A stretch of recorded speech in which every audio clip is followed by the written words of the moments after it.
Good afternoon, ladies and gentlemen. Welcome to Moda Field here at Stello Stadium in Nashua, New Hampshire, as we get set for this epic NHIAA Division II football championship game between the two top teams in Division II, as the top-seeded Pelham Pythons look to defend their title against the Bobcats of Plymouth Regional High School and the second-seeded Bobcats. Hello, everyone. I'm Dan Salzer, alongside Mike Courier, bringing you coverage of this game here today. And Coach, no one had Plymouth here at this point. No one had Plymouth getting past Souhegan last week, but the Bobcats are in the championship game for the 40th time in school history, going for title number 27. I don't think anybody on the coaching staff at Plymouth expected this at the beginning of the season. There were just too many question marks. A lot of young kids, and young in the sense of not having the playoff and tough game experience they watched. But they stepped up, and they got better and better and smarter in terms of knowing what they were supposed to do and who was to block. Noticing against Souhegan during the season, they got beat 49-6, and probably nobody expected them to win. But what I noticed with the films is that they missed blocks, they blocked the wrong person, and they fumbled the ball and did all those essential things that you can't do and expect to win. So Souhegan was beatable. We knew that and proved it. But that was, the team's come a long way, and they're still young. Most of these kids are back next year. Exactly. Only a couple of seniors for Plymouth. But you talk about that, and we'll get to Coach's interview. I had a chance to talk to him before we went on air here this morning, and this is a team that doesn't travel well in the eyes of the coaching staff. They did not get off the bus at Souhegan. They did not get off the bus at St. Thomas. Yeah. And it was struggle for them. And last game really found their rhythm. And Coach was talking about, they stopped Souhegan at the end of the first half. It gave them momentum. It gave them every bit of confidence going in the locker room. And Chris Sanborn was telling me, go, guys, we got this. We've already won. We've got this win. And it showed that confidence in the second half in that late drive to seal the victory. Yeah, and that's the thing, is they were pretty much errorless for the most part. They didn't put the ball on the ground. They made the plays defensively when they had to. They stayed consistent, and Souhegan, it was like a thread came loose, and all of a sudden, they were on their heels, and Plymouth took the ball down in their own style of controlling the football and the time, and left them with very little time to come back and score to win the game. So Plymouth, played their style of ball. So we'll talk about Plymouth a little bit more here in just a second, but I had a chance to talk with Coach, and here's what he had to say about his team's ability going into this game. Coach, big win last week at home in the semifinals. Some say upset. What do you guys see in your eyes as that win over Souhegan? Was it an upset in your eyes, or you guys just came to play? Oh, I think it was a huge upset. I think most people were thinking we couldn't beat them. They beat us big in the regular season. We knew we had to do some things different. I had to execute our game plan, and our kids did. I think we've got a lot better since then. We played really well that day. And again, in a situation like that, it was an upset. They've got all the pressure. We didn't really have any pressure, and I think that gave us a little advantage. And our kids, by the fourth quarter, we just were better conditioned, I thought, physically, and we just wore them down a little bit there, and we got the win.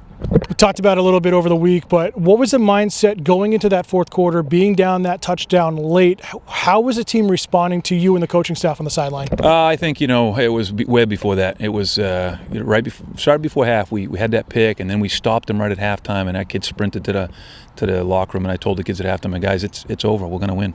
You finally figured it out. It just changed right then. It's the second half. Even when Galvin got beat for that wide open touchdown, he was looking at somebody 20 and said, "Look, it doesn't matter. We're going to win. It doesn't matter.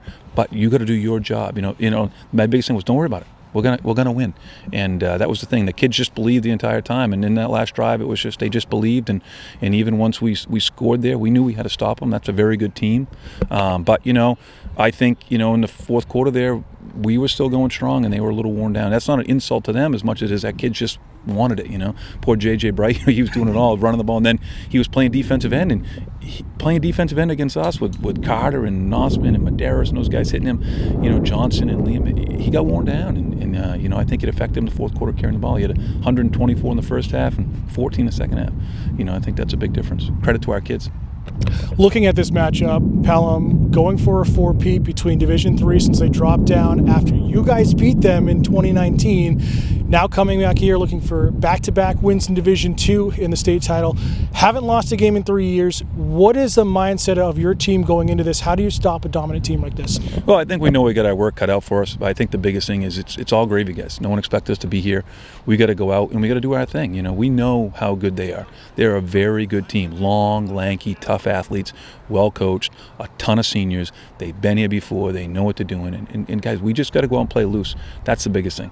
I keep trying to tell the kids we got nothing to lose. We haven't talked about their winning streak or anything else. It's just like, heck, we're in a championship. It's about this year. It's not about the past. You know, we beat them last time we beat them in 2019. I don't even know if not a kid in this team was even in the program then. You know what I mean? They were in 8th grade, you know, so it doesn't mean anything to them. You know, they remember last year they beat us pretty good in the playoffs. The wheels came off the bus, but, you know, we did some things and some things we didn't do well. So hopefully we can be a little better this year. But they are a very good team. They got a lot of seasoned athletes that are very tough and physical, and they're a tough matchup. It's why they're the best team in Division II right now. Every year is different for every team, but is there anything you can take away from that quarterfinal loss last year against them that you can use here today? Yeah, I think so. I mean, I just think that look at the things we did wrong. You know what I mean? We didn't play well. I think that's the biggest thing. You know, maybe they'll take us lightly because of that. You know, we had a bunch of kids out and sick, and you know, poor Will Foisey was deathly sick and had to go out there and struggled that day. You know what I mean? And but he was terribly sick, but he showed up and played. You know, and I think that's the big thing is just that you got to go and play. And you got to look at today, not last year, not any other year. Today's the day, you know what I mean?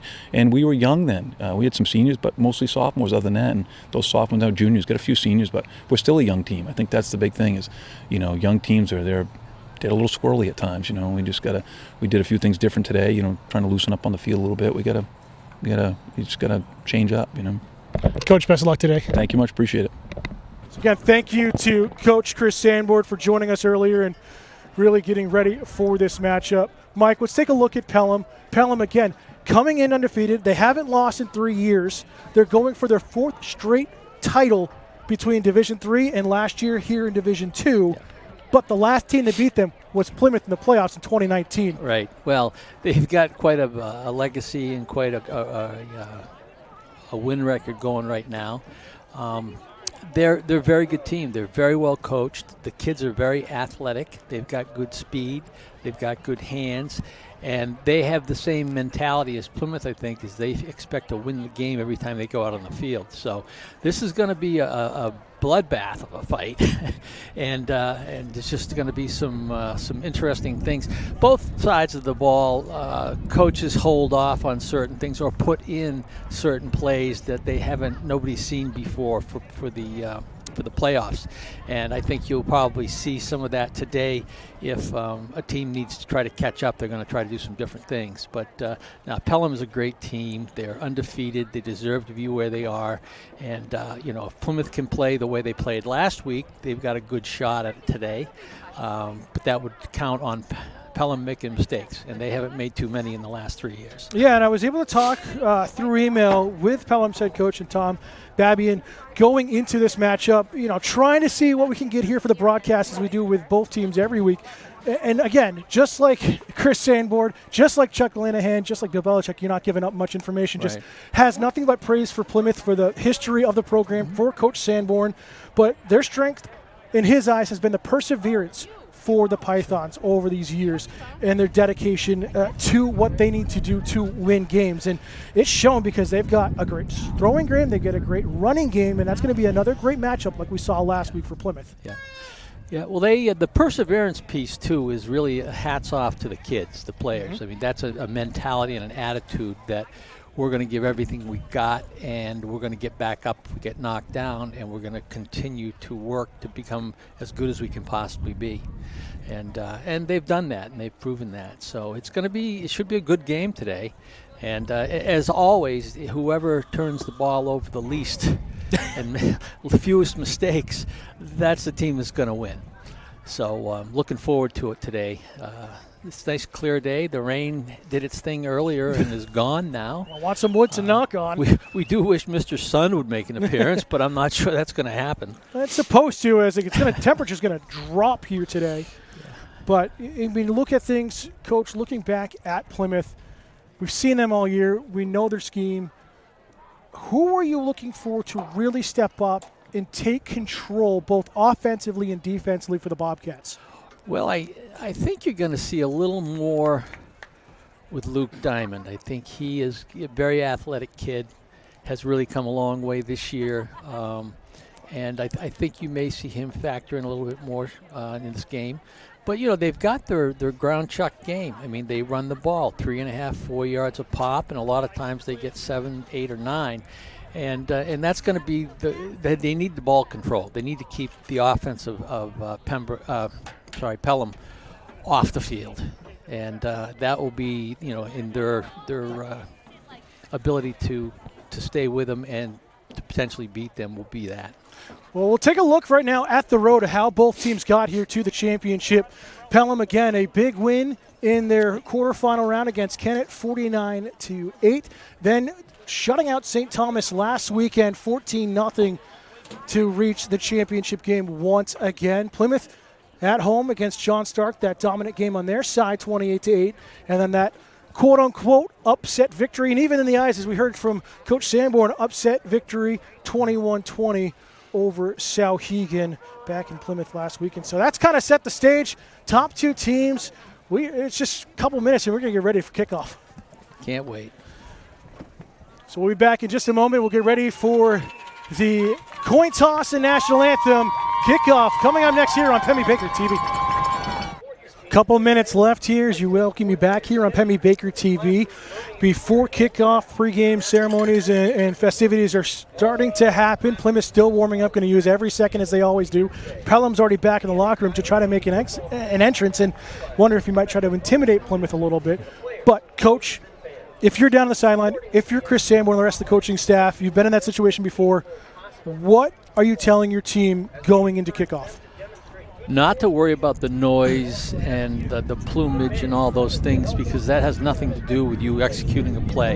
And it's going to be what happens on the field that's most important. All the rah-rah stuff doesn't matter. And I believe that the Plymouth team is not going to pay any attention to that.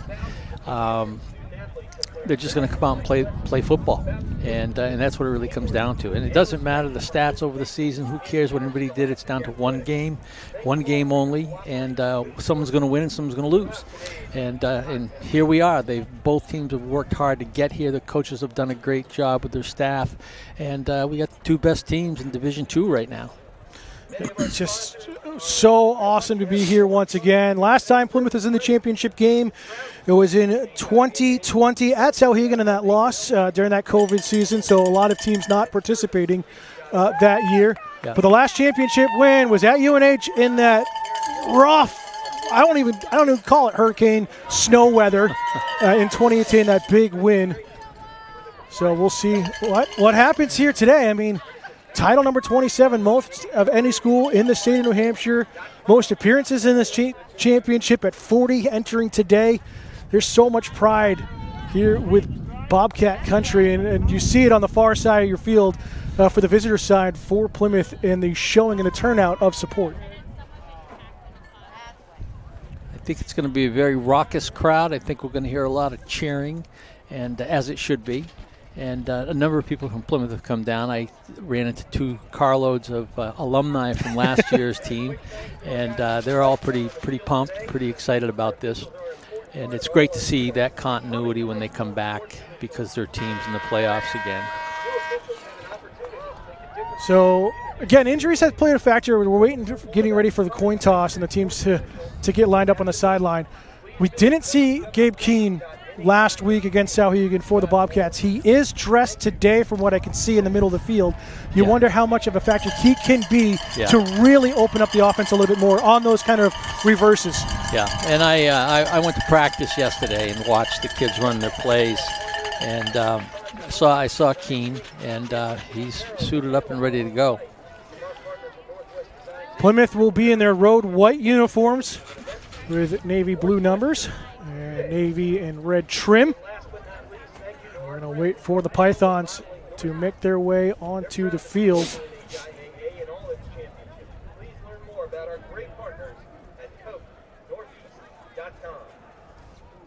So again, we'll step aside, take a quick break, and we'll be back in just a moment You're ready for the coin toss and kickoff here on Pemmy Baker TV. Welcome back, fans, on Pemmy Baker TV. Dan Salzer alongside Mike Courier. Pythons are making their way onto the field after warm-ups as we are getting set for the coin toss and the national anthem before kickoff in this 2023 NHIAA Division II state championship game between the two top teams in the division, the winners of both conferences. And across the field from the press box, please say hello and a warm welcome to the fans and the players of the Bobcats of Plymouth High School. As Plymouth Regional getting introduced over the PA system. And on the near side, please give a warm welcome to the fans and friends of the Pythons of Pelham High School. Now Pelham getting introduced. Looks like the marching band for Pelham is here, as they traditionally do. We'll play the national anthem before we get underway. Coached by Christopher Sanborn, Pelham, coached by Tom Maben.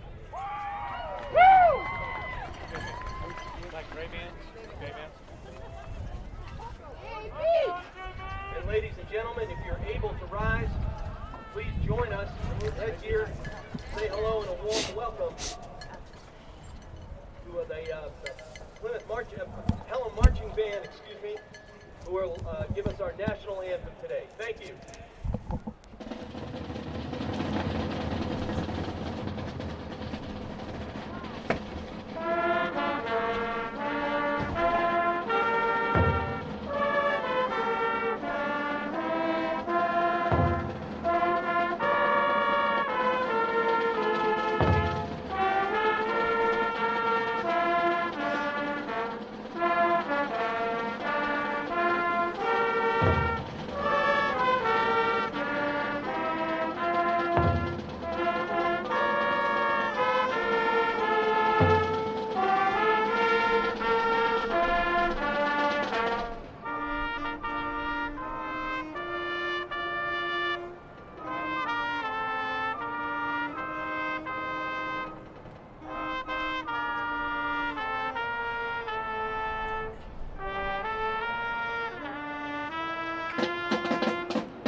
Great job by the Pelham Marching Band and their rendition of our national anthem. Captains are going to get ready to meet at midfield. And ladies and gentlemen, please give good hands to our appreciated As Jackie Gleason would say, and away we go. Mike Brown, Classic. Michael Murphy, Jeff Isabel. I know it's well past my generation, but still love the classics. Well, I'm old, and I know there's a lot of old folks out there like myself listening to this, so I'm trying to relate to that age group of people. Captains for both teams, Connor Travis, number 23. Dom Hurling, number 24 for Pelham. Also in there is Memphis Patterson, number 51. And number 58, Aiden Lynch. On the other side, the traditional Dekatowski, number 55, who had a very emphatic game last week. You also have Brendan Johnson as a captain for the Bobcats. And I'm blanking once again, Coach, on the last one, because it's how I've been all year. What's that? Our last captain, so Will Forsey, that's it. Will there we Forsey, go. Yeah. And now you're looking at seniors out there. And this is their last game that many of them will ever play. And you can bet that none of them want to go away without the gold in this one. And so it's going to be a fight to the finish, and nobody will be giving up. And I don't think you're going to see any. It's going to be good, hard hit and play. There's not going to be anything other than that. So Pelham has won the toss, and they've elected to defer. So they will Kickoff here in the first half. Plymouth will receive as we get ready to go. Bobcats will go left to right across your screen. Here in the first quarter, Pelham going right to left. Pelham in their home royal blue uniforms, white pants, white helmets, white numbers. Talked about Plymouth in their road whites. And all the talk is over with, Coach. It's time for kickoff. It is. And they look so much like the Indianapolis Colts. They do.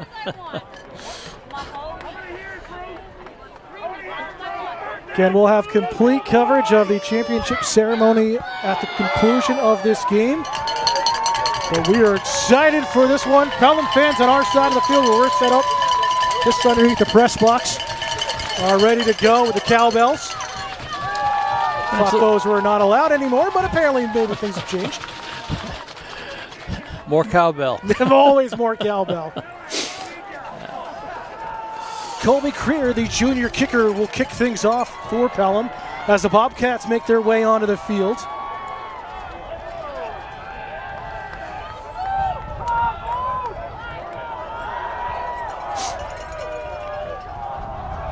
Ben Valenti back to receive with the likes of Caden Manso.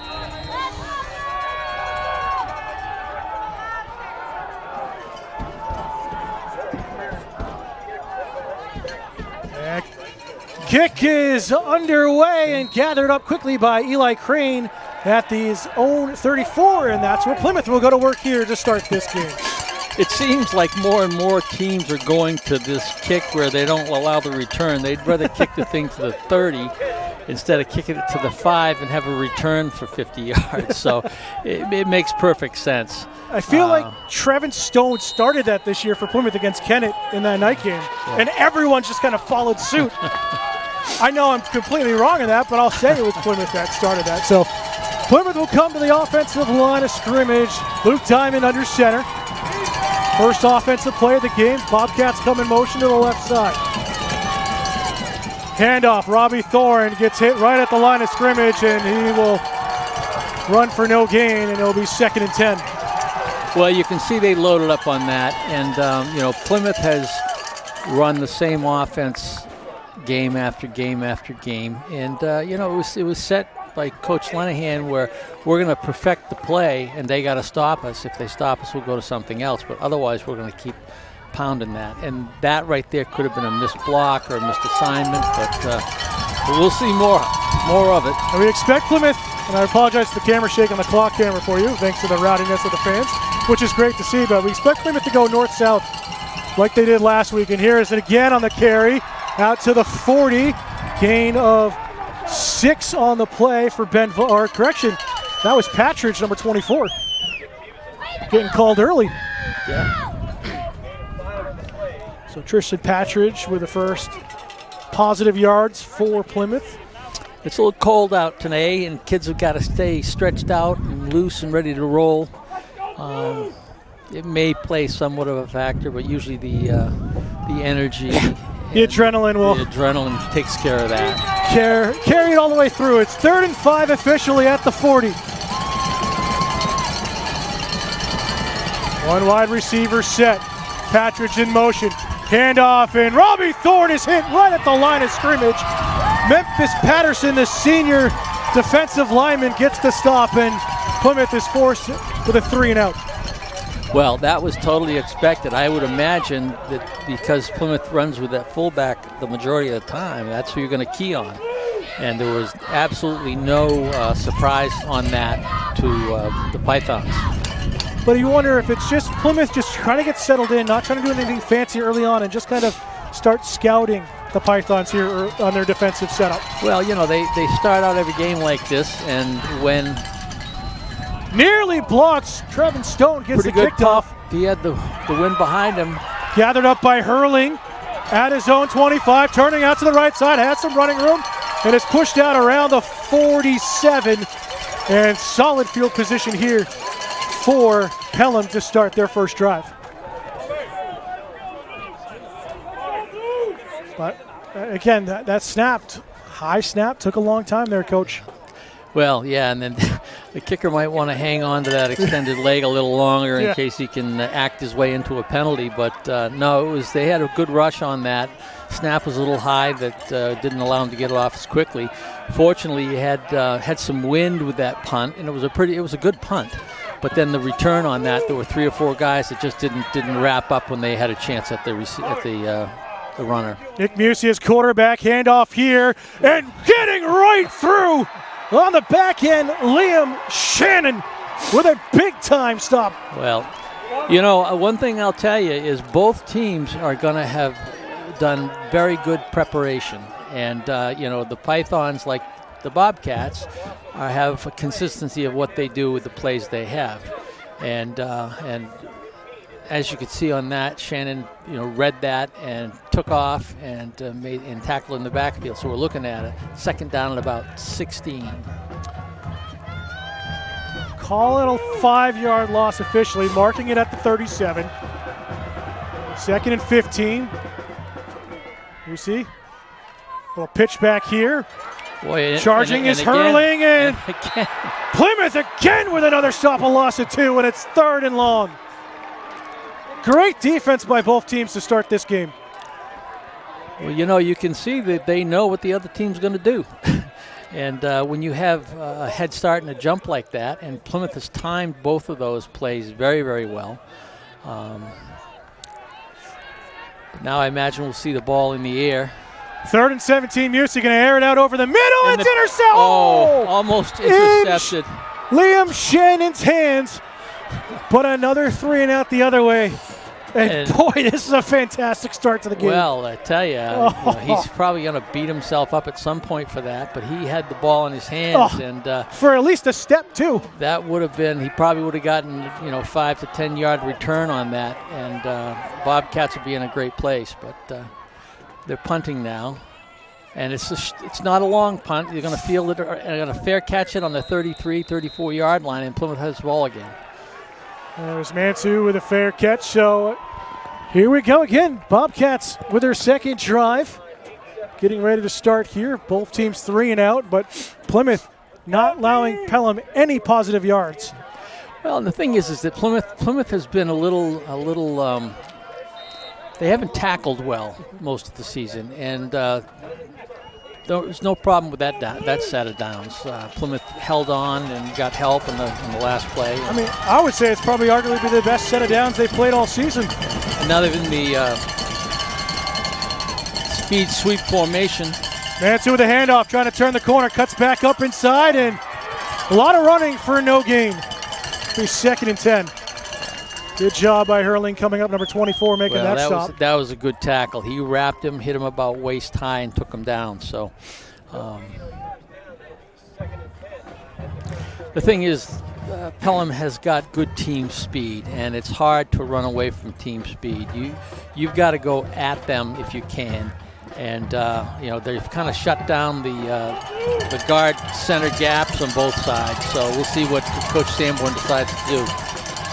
2nd and 10. Diamond under center once again. Motion with Mansu. He'll drop back. Still under pressure. Steps up in the pocket. Throws to the near side. Rainier is open, and he will be tackled at the 40.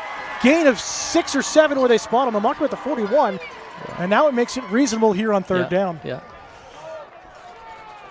So that was something we really haven't seen a whole lot of during the season, is that pattern where he's out in the flat and he spread out the defensive backs with other receivers. And Jackson Rainier was wide open, and Jackson, if you get it anywhere near him, he usually catches it. So 3rd and 2 on the 42-yard line here for the Bobcats. Mansu in motion. Thorne charging north-south and gets the first down over the 45. And if you watch that, they loaded up, head up to the center, the guard, the tackle on that play, and they ran the ball off tackle and had some success.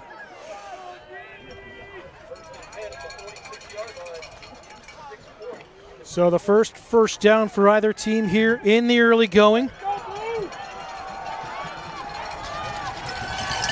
6:30 and counting first quarter. We're still scoreless in the championship game. Valenti in the backfield. Thorne in motion. Thorne gets hit right at the line of scrimmage, maybe a loss of 1. And Pelham was ready for that one. Looks like Memphis Patterson, again, the senior defensive lineman, in on the tackle. Well, Memphis is having a good game already. He steps up. He's quick. He's strong, and he's made some nice plays already today. Wind starting to pick up a little bit more, coming right to left across your screen, right kind of diagonally into the face of the Bobcats here in the offense. 2nd and 11. Thorne and Valenti in the backfield. Diamond, 3-step drop, throwing over into empty space and completely misses his target of Ibargwin, number 86. That was he just unloaded and got rid of that. It wasn't even catchable. This is going to be the thing with the team. You're playing a team that's got good speed on defense, and you got to make sure you give the quarterback some time. And I'm not so sure if you're not going to see Plymouth try to roll out and not just play action, but to get the quarterback out to roll out where he's got a little bit of visibility and room where he can either pass it or run it. It's got to get protection on the edge, though. Yeah. We'll see what happens here. 3rd and 11. Bobcats trying to keep this second drive of the game alive for them. And to in motion. Diamond under pressure, takes the hit, and throws it into traffic, and it's intercepted. Justin Bolin, the junior defensive back, gets the pick, and Pelham will take over at their own 41. Well, it started out as a defensive battle here. I mean, both defenses are playing a heck of a game and making it difficult for the other offenses. Again, he was well covered on that, and the ball was still thrown. There are a lot of times Plymouth will come down with that ball, but not that time.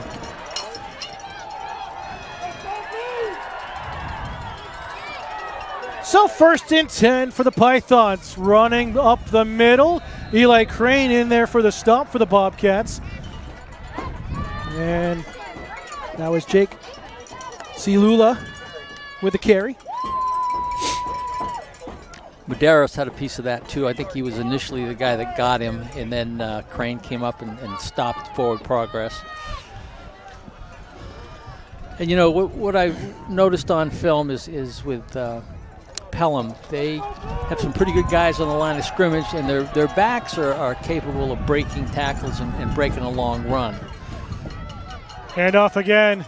Siula is hit for a gain of 1. Plymouth ready at the line of scrimmage once again, and it's 3rd and 7. Well, it's almost like for both teams, each team, whether they're on offense or defense, they know what the other team's going to do. So they're all kind of playing out of the same preparation of what the other team does. Clock continuing to count. 4.5 minutes to go. Opening quarter, we're still scoreless here in this Division II state championship game.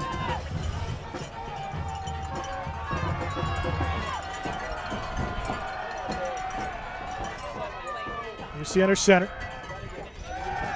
3-step drop throw over the middle, and there's some contact, but falls incomplete. Yeah, they were both going for the ball. The ball was high. I'm not sure it was catchable either way, but very good coverage on that by the Bobcats, and that's their go-to guy as a receiver. He's a very good athlete, and he's got decent size, and they did a good job preventing that from being a completion. Nolan Gavin defending it beautifully.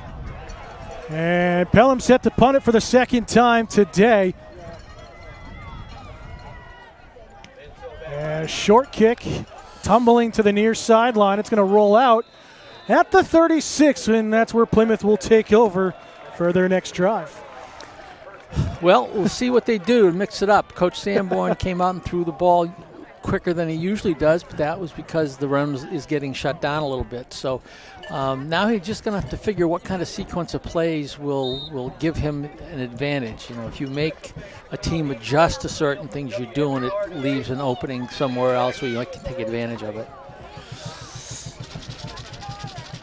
And the Python defense is waiting to see what the formation is, and people are flip-flopping from side to side and manning up towards strength. It's the game within the game. Handoff. And diving forward for the Bobcats is Patridge. Gain of about 3. I feel like Patrick's going to have his number called a lot today because everyone is focused in on a Valenti and Robbie Thorne. Yeah, and I don't think we've seen Ben in yet, Valenti. He's been in, but he hasn't had a touch yet. Yeah. So I say 2nd and 8, 3.5 minutes to go, first quarter. Thorne in the backfield, Patridge in motion. Play action. Pass. Going to the flat here for Liam Shannon. He's hit up high. It's an incomplete pass. Incomplete on the forward pass. But they obviously have seen that tight end naked screen before, and they were ready for it. He ate that up. I mean, quick look. It almost looked like contact up what they had, but looked like shoulder first. Still no flags, and that's what we want to see here, as long as it's under control, but it's 3rd and long for the Bobcats.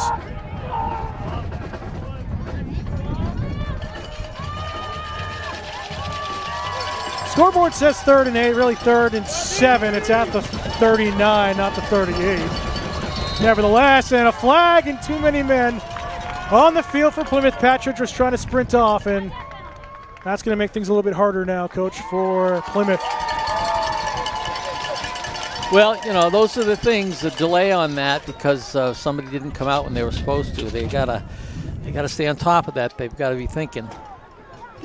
Those are the kind of mental errors that will make a difference. So back him up 5 yards, 3rd and 13 now. Probably 3rd and 12.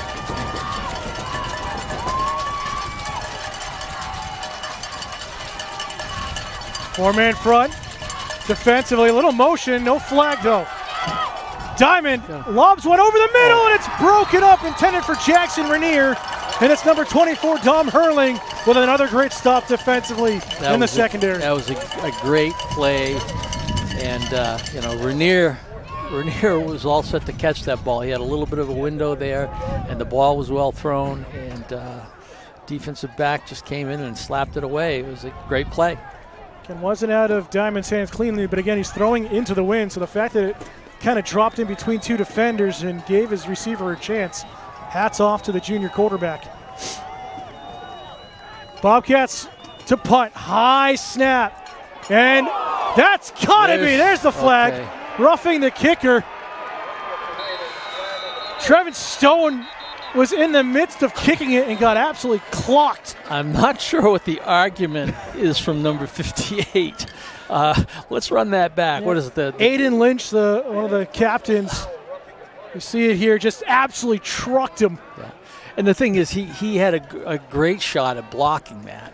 But if he had blocked it, that'd be one thing. But that's a break for Plymouth for sure. And it'll be a 10-yard penalty, but still going to make it 4th and 2. Oh, no, they're going to make it 15 for automatic first down, 15-yard penalty. Yeah. So, yeah, huge penalty there against Pelham. Well, you know, my sense of this Pelham team is that's going to just tick them off, and they're going to dig in deeper. But Plymouth's got to take advantage of this and make them pay for the mistake. Bobcats approaching midfield. They're at their own 49. Neither team has gotten into the opponent territory so far this game. 3:06 to go, first quarter. Handoff, Thorne, left side, diving upfield, and he'll get to the Python 47. Gain of about 4. And Plymouth in Pelham territory for the first time. And I'll tell you what, watching the nose guard, he's kind of playing on either one side of the gap or the other on the head, and he's just blowing through there. The center's trying to just drop to his knees to get in the way, but 51 is going to be hard to stop. Memphis Patterson has been strong so far, as Mike has said. Diamond, quarterback keeper, will maybe get one. Trying to just change up any sort of timing here in the rhythm of the defensive line there for the Pythons. Looks like it'll be 3rd and 4. And the Pythons are the first team that I've seen that actually adjusts when they flip over their set man and halfback. And what they do is where the set man was and flips to the other side, number 2 drops back into coverage, and that kind of protects the backside. Bobcats on 3rd down. Rainier in motion. Handoff in the backfield for Patridge, and no gain. And another 4th down coming up here for Plymouth. And you wonder, this is kind of roughly where Pelham started their drive. It looks like Plymouth, rightfully so, as they've done all year, going to go for it. Well, that's maybe they'll make it and maybe they won't. They have not been running very well, and sometimes field position can play a big factor on things, and we'll see what happens. If Plymouth doesn't make it, it's good field position for the Pythons to take over. So here we go. Plymouth trying to convert a 4th down here. 4th and 4.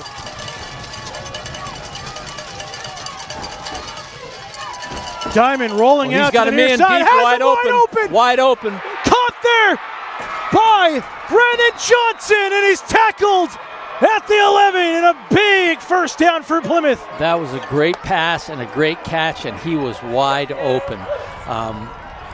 Johnson was waiting for that. That almost fell short. Well, he made a nice catch on that, and then took it down to the on the 12-yard line. They mark it at the 12. But Luke Diamond stayed in there tough. He had pressure coming from the outside. He stepped into the pocket and he let that thing go. He did a great job on that. Talked to his dad before we really got going. I saw him downstairs as Vern checking in. He's saying, Luke was ready for it. He was calm and poised, ready for today's game, not nervous.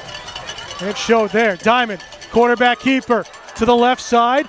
Gets across the 10, and we'll get maybe 4 on the carry, and that might be the final play here in the 1st quarter with 17 seconds to go. Well, and you need to really hang on to that ball, protect that ball at this point, because you get into a kind of a scrum like that, and people are punching the ball and trying to rip it out of there. So Plymouth's kids have done a good job hanging on to it. So that will do it for the 1st quarter. Bobcats will let the time run down. But at the end of the first 12 minutes, we are scoreless. Bobcats threatening to score. You're watching the NHIAA Division II State Championship game on Pemmy Baker TV. Welcome back, Dan Salzer alongside Mike Currier, bringing you coverage of this so far fantastic championship game, a defensive battle. But Plymouth inside the 10 here. It's 2nd and 6. Well, and basically Plymouth's success on that drive with the pass was a breakdown in defensive. Somebody didn't follow what they were supposed to do, and it allowed Plymouth to sneak the ball in there. So it's been a pretty tough game all along. Both sides playing very well. So here we go.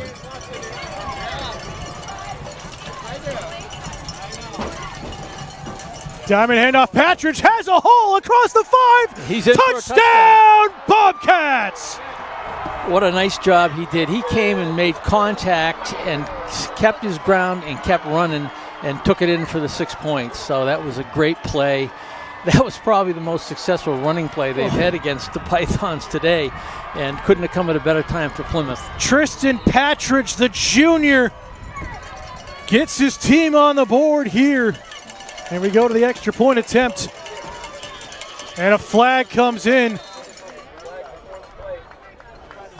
See, we got somebody offside on the defense. Yeah, it's offside. So now you're on the 1. Do you try to punch it in or just take the extra point?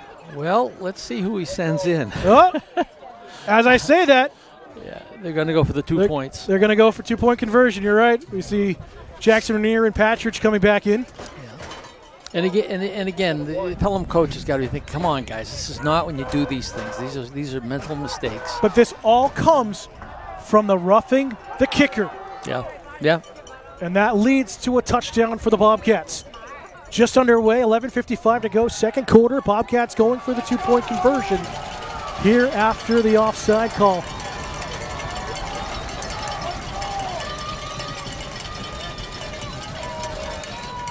Going back, reverse, and nowhere for Thorne to go. Big time stop from the likes there of Diego Jimenez, the senior defensive lineman, number 72. Oh, that was a big hit.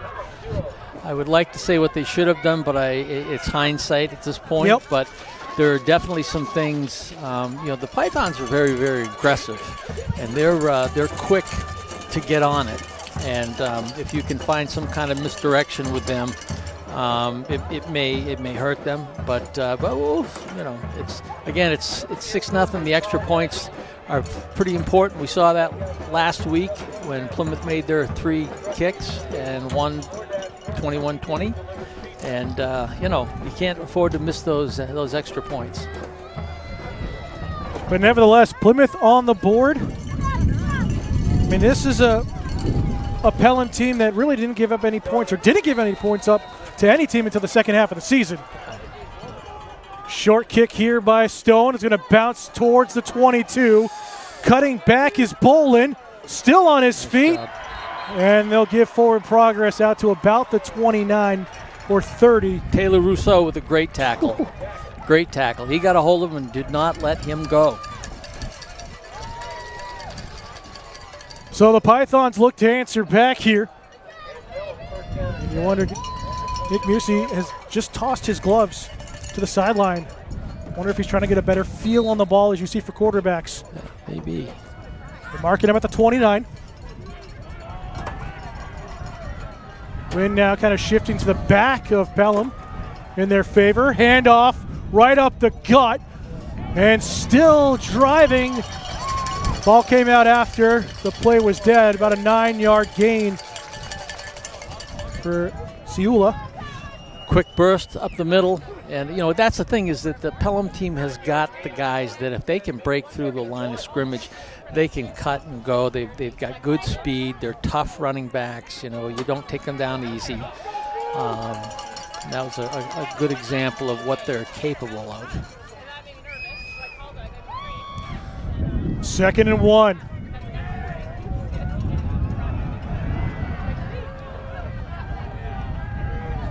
Same play. Again.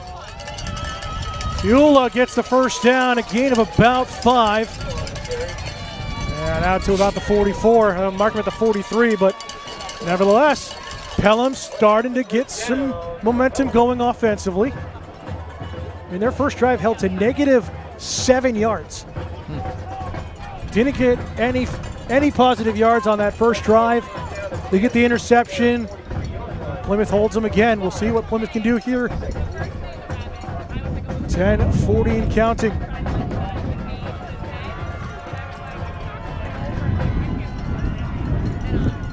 Handoff near side, cutting back upfield, wide open. Travis at the 30, 20, and he will be in for a Python touchdown. Connor Travis, the senior running back, just like that, we're tied at 6. Well, and that's what looking at the film you could see is they have that potential at any point in time. Just breaks up the middle.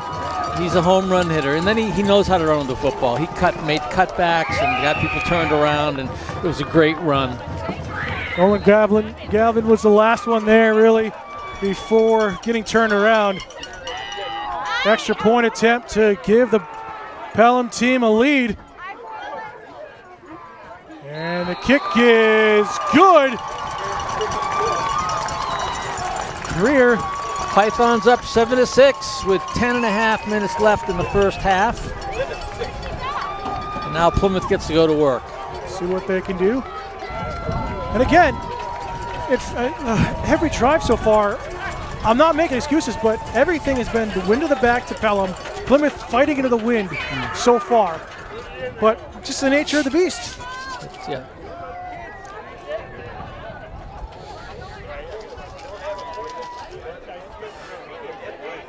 Well, just as we saw Pelham just get a little more aggressive and getting after it, you're going to see Plymouth probably do the same thing. Both these teams, I think, really expect a win when they set their feet on the playing field, and that's why this is going to be just a good game, and it's going to be tough right down to the end, I think. Rear squib kick, bounces at the 30, and Mansu would just fall on it at the 22. And I don't know if it was touched, but not taking any chances. Well, he looked like Bill Buckner out there. That ball went between his legs.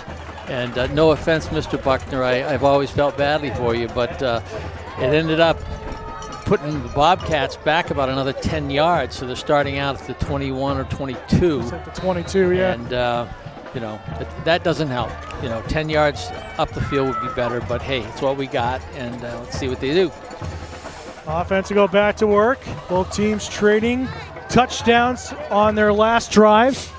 Pelham getting the extra point to take the lead 7-6 here in the second quarter. Diamond under center. Long play count. Handoff with Valenti. First time he's had a touch and a gain of 3 out to the 25. Valenti got into the hole real quick. Their linebacker core for Pelham is athletic, and they react pretty quick. So, where he a lot of times gets through the line of scrimmage, is able to get off to the races. There was no race any further than 3 yards, but it was a decent run and a decent defensive play.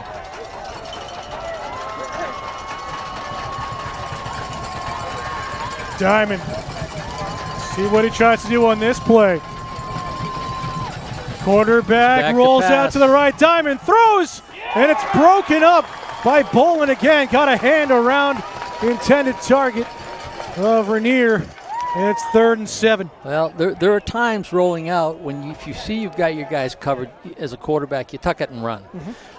You would at least gotten back to the line of scrimmage, maybe picked up a few yards. The coverage was very good on that, and Bolin just put the hand in it the last time, and he was in his hip pocket the whole time, so it wasn't going to go anywhere. Nevertheless, clock stop, 9:38 to go, second quarter. 3rd and long. Diamond. Long drop under pressure and just has to throw it away. Heads up play by the junior quarterback. He had nowhere to go. And that was smart. That's exactly what Luke had to do. Had really no choice whatsoever. Penetration is going to get to them. And, that was junior McKinnon, number 12, and Memphis Patterson again, number 51, with the pressure on Luke Diamond. We're kicking into the wind as well, which is not helpful. The wind has shifted around, now going left to right across your screen. Tends to get the ball up in the air high, which is not. Gets a nice end over end across midfield, gathered at the 42. Still hurling, dancing, and spinning across the 50 into Bobcat territory, and a decent return of about 10 yards. Well, it's ideal to catch the ball in the air, which is what he was able to do. Then you catch it and you just get going. If the ball hits the ground, you've got to wait a little bit there. So Pelham will start in Plymouth territory for the first time today at the 47. 9:23 to go here in the first half. Handoff. Zula again, number 5.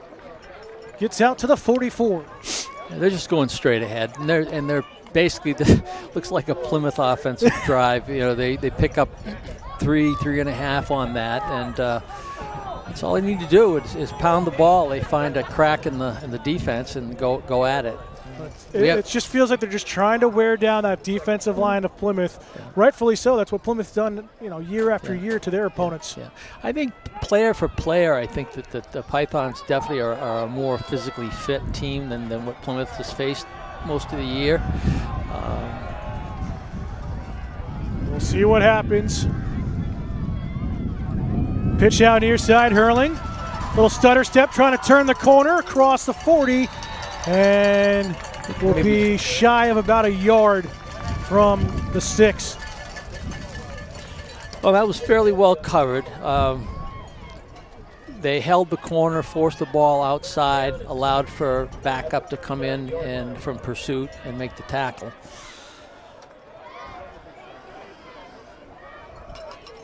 Officially 3rd and 2 at the 39. Bobcats looking for another big stop here defensively. Well, we haven't seen the quarterback run yet either, and he's a good athlete. He can put the feet down. Handoff, and boy. Plymouth was ready for that one. Nowhere for the running back to go, and it's Taylor Russo, number 28, in on the stop. Yeah, that was, man, Plymouth had that one sniffed out, and he came across as he's getting the ball. He met him. He greeted him there. I would say Russo was just sitting there waiting. So great defensive play by Plymouth, and now we're looking at 4th and 6. 4th and 6, yep. And UC will come back in, so Pelham will go for it here. It's that 4-down territory in high school, really. Every team does. Approaching 7 minutes to go in the second. Pelham leading 7-6. And a whistle and a timeout taken by the Pythons. So we'll step aside as well. 7:02 to go in the second quarter. It's Pelham 7, Plymouth Regional 6. You're watching the NHIAA Division II State Championship football game on Pemmy Baker TV. Back into the timeout taken by Pelham. 4th and 6, and the Pythons will go for it. Well, this is a big play for Plymouth right now. If they stop this, they got good field position. And the handoff. Up the middle, and it's close to the first down marker. Does McKinnon get it? They say. Oh, we're going to see where the mark is. It's very, very close. Plymouth thinks they have the stop on 4th down. They're going to have a measurement here. Well, both teams are pointing to their favor. Can't blame them for trying. Well, and it kind of depends where you're located, what angle. Yeah, we're not lined up right there. We're about the 45-yard line on Plymouth's defensive side. Yeah, I thought that he got it, but I hope I can't say whether I like it to be right or wrong. But this one's going to be very, very close. It looks like he is short. Plymouth gets a turnover on downs, and that is a huge stop. Turnover on downs. 1st and 10 for the Bobcats. Thought McKinnon had it. But nevertheless, Plymouth's offense will go back to work and with some breathing room to start their next drive and a chance to take the lead. Under 7 minutes to go here before halftime. I think there's a phrase called bend but don't break, and I think that Plymouth has proven that throughout the year. Absolutely. Sometimes they bend very, very far, and it's close, but they made a nice play on that. The defense stopped them, and now we'll see if Plymouth can get something going offensively. So the offense back to work again. Diamond, handoff in the backfield for Patridge out to the 40. Gain of 3 on the carry. And boy, he has had his number called more than he has all season long here today. Just shows how much Tristan Patridge has really developed over the course of the season. He's got Monceau is in for him right now.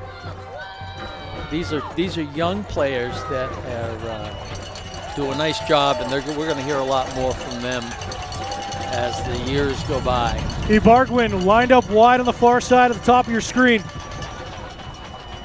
Double reverse, nearly fumbled, and Mansu still trying to move forward. A gain of about 4 out to the 44.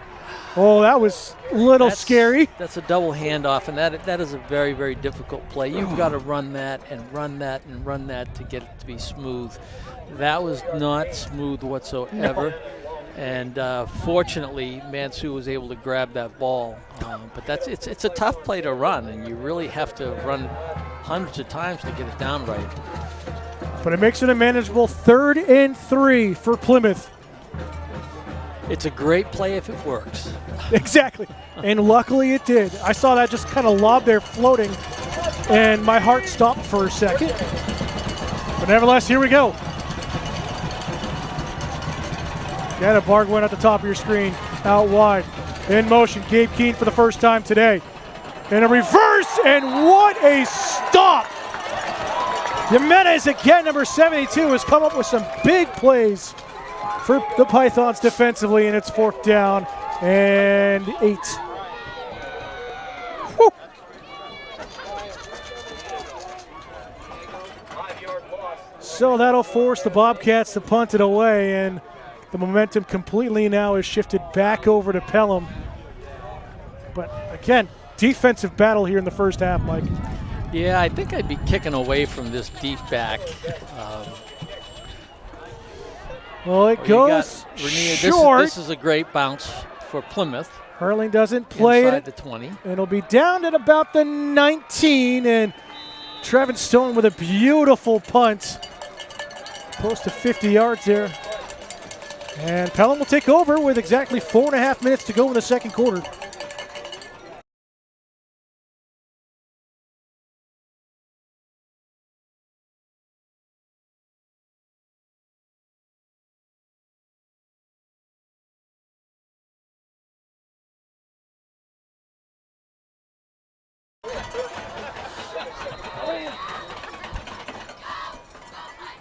Again, 2. They got one more left. So a timeout taken by Pelham, their second charge timeout.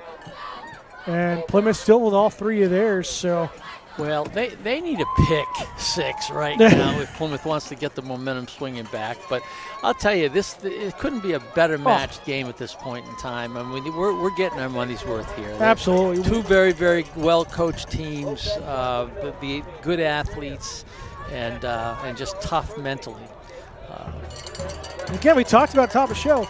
Only a couple seniors for Plymouth, so they're getting more and more of that development and experience every single game. Well, and we've seen Pelham's program has come so far, and over the last 3 or 4 years, they've been stellar. Throw out of the flat here. McKinnon at the 20, trying to get on the outside, is tripped up across the 25. And it'll be, looks like 2nd and 3. Well, these quick out passes, they're high percentage for completion, low percentage for interception, and they move you down the field and you spread out the defense a little bit. He's doing the same play again. Same thing, 2nd and 2 out here. Hurling across the 30, and we'll just calmly step out of bounds. And another Pelham first down. Pelham starting to control the clock here late in the first half. And they're in no huddle right now. They're just moving down the field. And they're in the shotgun. It's a running play. And Plymouth stops. 3 guys in on the tackle. Shannon took the brunt of it. And it'll be a gain of maybe 1 on that carry for Ciula. Again, staying with the no huddle. Trying to get Plymouth tired. Hurling in motion, handoff to him. Try to turn out the left side, turns upfield. Good protection downfield, he's in the open. 1 man to beat. And Foisey pushes him out inside the 15. Well, the speed sweep. Got a 45-yard run there for Dom Hurling, the senior running back. And Pelham threatening here in the red zone for the 2nd time today. And it's easy to see how they've scored so much against most teams. Ciula, quick snap, and gets to about the 11. Sticks weren't even really set yet, and they ran the first down play.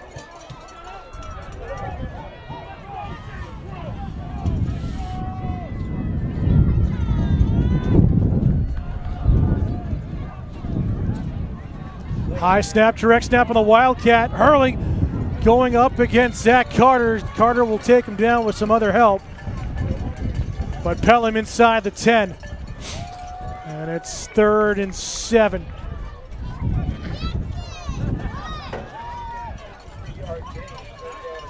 Still have a chance for a first down if they get inside the 2. At the 9. 2:33 and counting. Pelham in the shotgun. Twins split. And a whistle and a flag is thrown. I think we might have seen some motion on the part of Pelham. Somebody on the right side looked like they were leaning or moving forward. That it is false start on the offense, so that'll give Plymouth a little bit of breathing room defensively here. You know, sometimes I wonder if the breathing room is to the offense's advantage because they can spread it out a little bit more. I was just thinking that. You're not packing it in, you're not going goal line, you have more options now. Yeah. 3rd and 12. Clock back running, 2:20 to go, second quarter. Double reverse, and Hurling, Dom Hurling in for the easy touchdown. That was the exact same play that Plymouth tried to run earlier, which they did, but did not run it quite that smoothly. And there was a hole so wide that, I don't know, I probably could have walked through it myself, but no promises there. So unfortunately for Plymouth, they get scored on again. It's 13-6, Pelham's up. They're going to kick the extra point. I believe that was Dom Hurling's second touchdown of the game on the rush, as he will now be the holder for Sears' attempt on the extra point. And a whistle. And Plymouth can't believe it. They were in there for the block, but it was kind of half-hearted. Was Sear hearing the whistles? Well, maybe there's an offside on Plymouth. I don't know. We'll wait to see. Was the ball not set in play yet? Doesn't make sense, though, because they were ready for the snap. Well, and it was blocked. Yeah, it was. I mean, no question. But credit to Sear, he did kind of start giving up when he heard the whistle. So it's halfway to the... Yeah, an illegal sub on Plymouth. Someone came in late. So it'll put it at the 1, and still Pelham going to kick the extra point. I'm a little surprised that they're not going to go for 2, but it still will put them up by 8 points. Sear, little chip shot right down Broadway, and a 14-6 lead for the Pelham Pythons here in the championship game, and a beautiful drive put together by them. You can see the explosiveness that Pelham has at hand, and they just did a great job on that drive. You know, Plymouth's defense has been stepping up, but you know, you keep getting rained on, you're going to get wet. And Pelham is not one of those teams that's going to give up. They're going to keep pounding. So hopefully Plymouth will get some field position for themselves and see what they can do. They'll probably go into their own 2-minute drill with 2:13 left in the first half. Pelham up 14-6. Now the wind has shifted again. It's at the back of Plymouth here, right to left across your screen, and you wonder if that will help Mansu if he does get in field goal range. At least Plymouth needs to get at least some points on the board here on this drive. So you're ready to kick it off. A driven ball down to about the 11. Mansu across the 25, had some room for a second. Out to the 34, and a solid return from Plymouth. 2:07 to go. Fantastic crowd on hand. Plymouth visiting bleachers nearly full.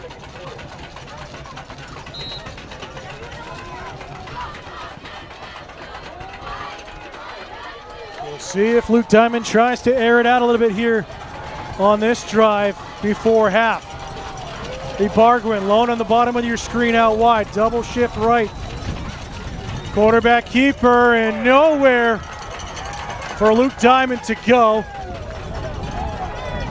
Jimenez in on the tackle once again, number 72.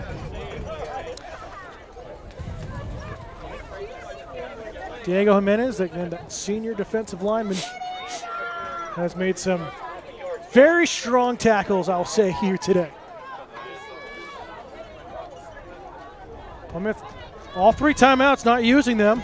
Clock continuing to run, approaching a minute and a half to go here in the second.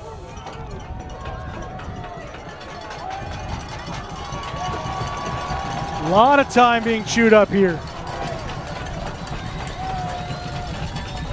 Handoff for Ben Valenti. He spun down to the 40 or the 38, and Plymouth will take their first charge timeout.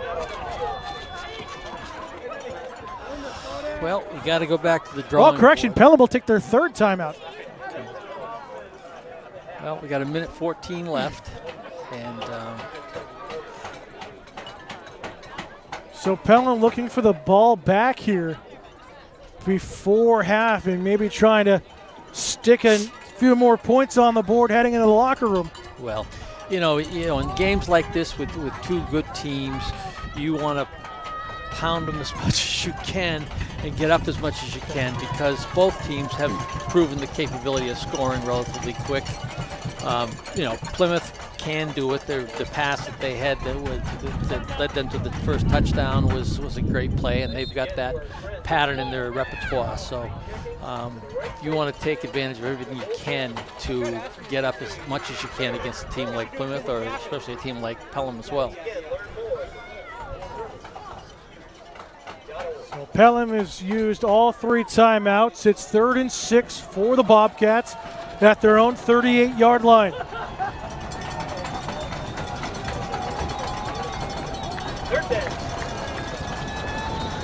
Fans getting rowdy here for Pelham, rightfully so. Diamond stepping back into pressure and just throws. Had a receiver of Ben Valenti in the vicinity, so no intentional grounding, but a 4th down, and Plymouth going to be forced to punt it away, and just what Pelham wanted. Well, he never had a chance. And somebody missed an assignment blocking, because neither one of those guys, number 5, number 12, they both were free reign right in there. And Luke did not have anybody to throw to backside, and did not have a chance to do anything other than throw it away like he did. We've seen a lot of those linebacker blitzes on the outside here in the first half that Plymouth just hasn't been able to protect. They're bringing everybody right now. High snap as Stone gets the kickoff. Friendly Bobcat bounce inside the 35 and down up to about the 32 with 57 seconds to go. They were bringing everybody on that, hoping to block it and put another score in with less than a minute left. But well, still a chance. We haven't seen Pelham really try to air it out downfield and pressure the safeties of the Bobcats. well, they're finding out that you spread the Bobcats out, you throw the football a little bit, and that kind of loosens things up like they're doing right now. Into the flat for Travis, number 23, across the 35. And this is where Plymouth wants to just go as slow as you can, getting set up. No need to rush anything at this point in time. Let's get to the locker room. And that's the thing, you know, Pelham has got good receivers that can run after the catch. And that's what also, you know, makes them Flag in the backfield on this carry. yeah, the onside halfback started upfield too soon. So I think you're going to see that go back 5. See, this is why we keep you, Coach. Get all the inside little details. But it does stop the clock with 31 seconds, 31.9 to be exact.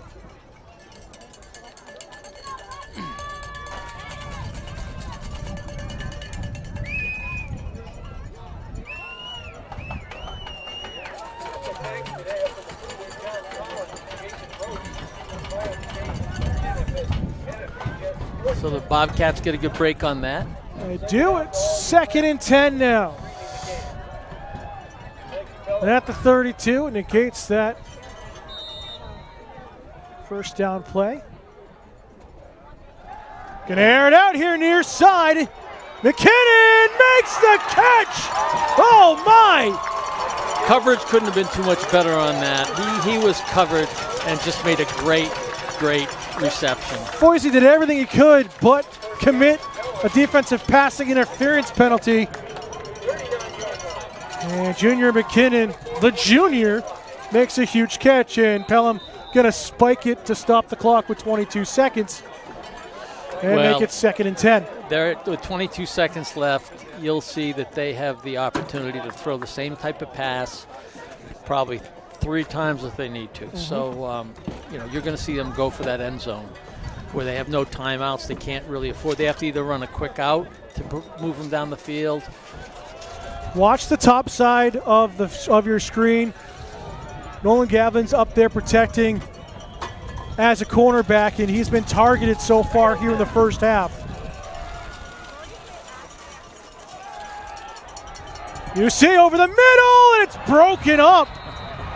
Foisey gets the hands in there and makes up after that last catch. It was very good defense on that. That was a great coverage, and it could have gone either way.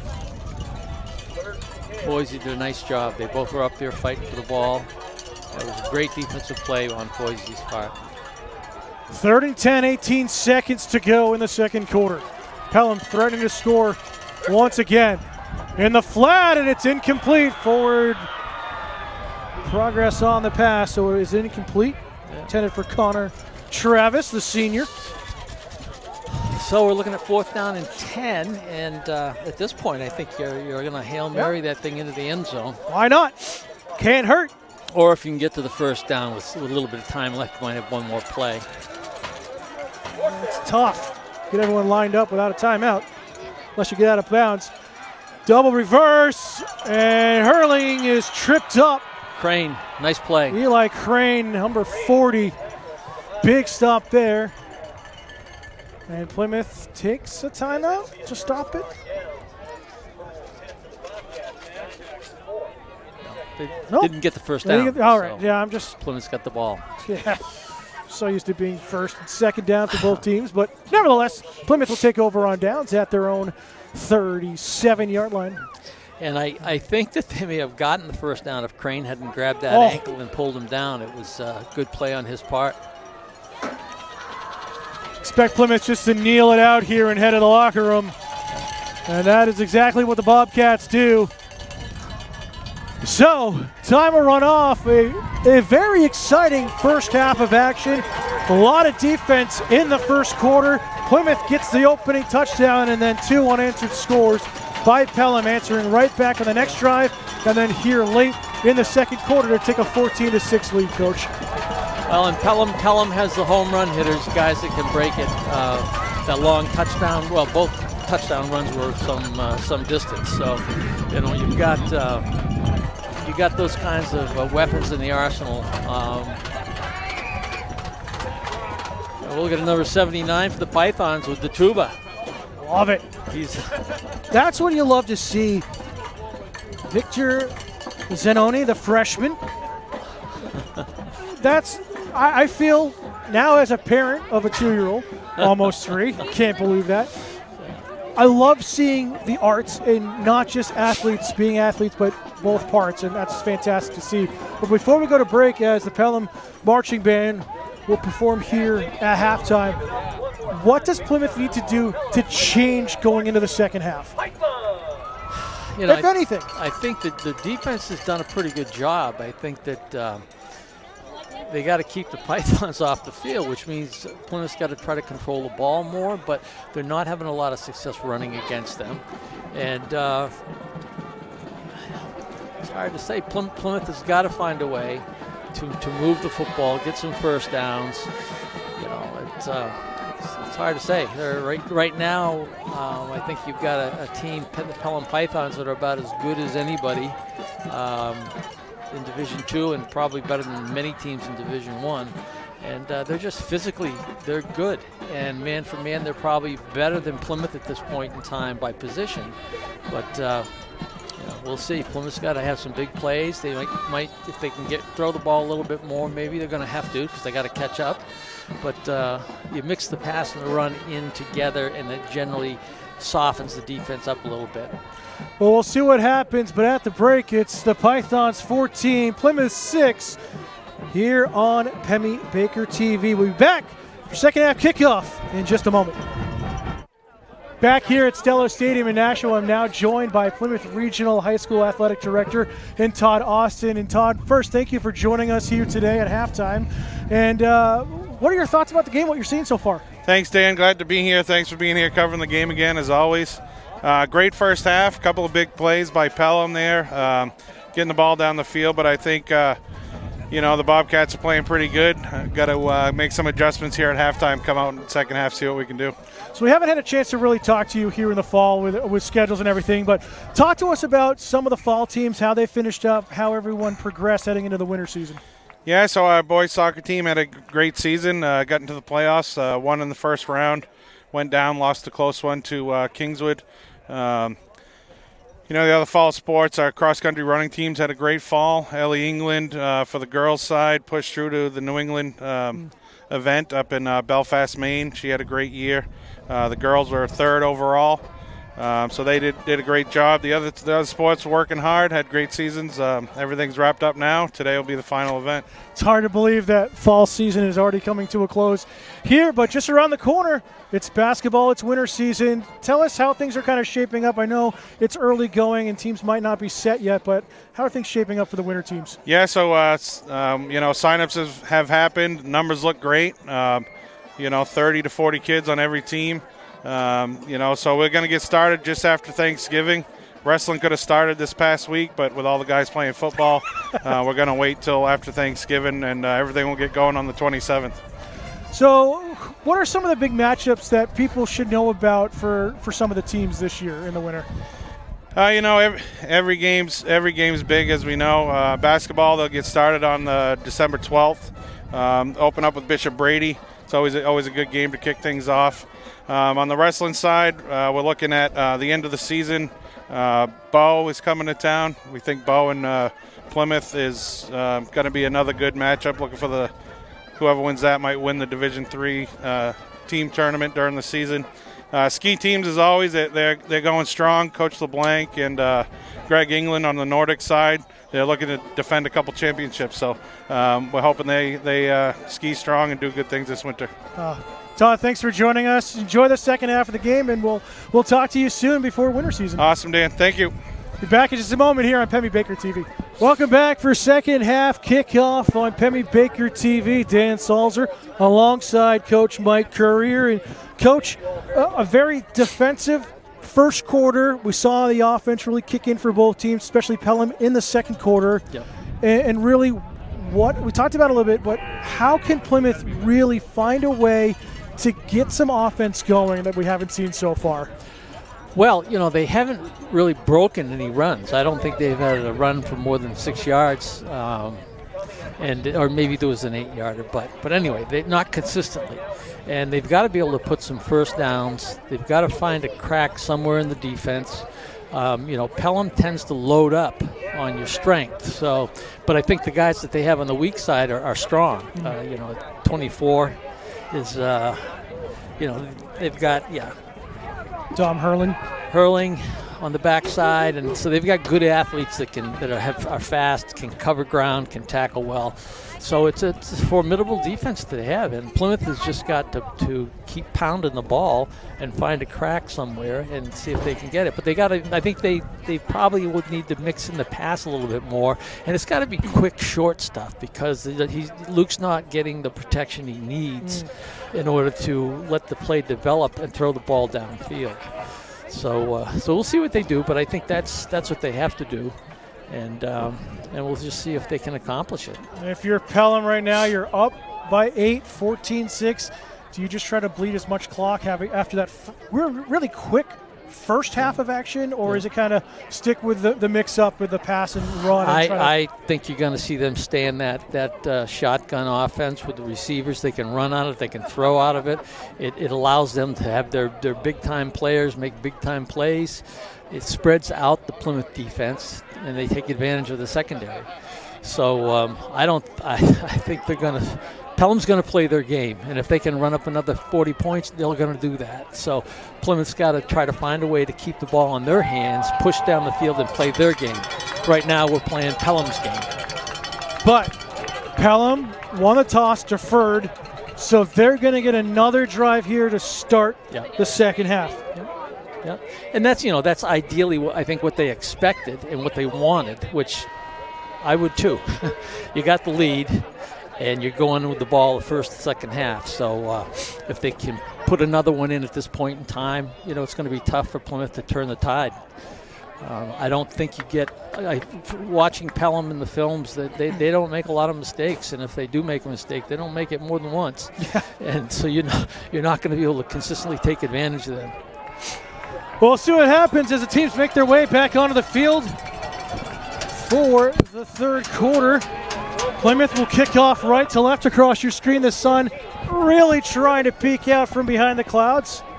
Finally, even though the temperature has been plummeting since kickoff, and really since we arrived here at about 11 o'clock this morning. It's cloudy with a chance of meatballs, you know? Hey, I could go for some right now. And the kick, Short kick from Stone, and we're underway in the second half, and it's fouled on at the 35, and that's where Pelham will start their drive. I almost wanted to onside kick that thing. I was close. For the sake of just popping it down there, it's, you know. Siula, number 5, who fell on it. And Nick Musi, the junior quarterback, will get his offense back to work.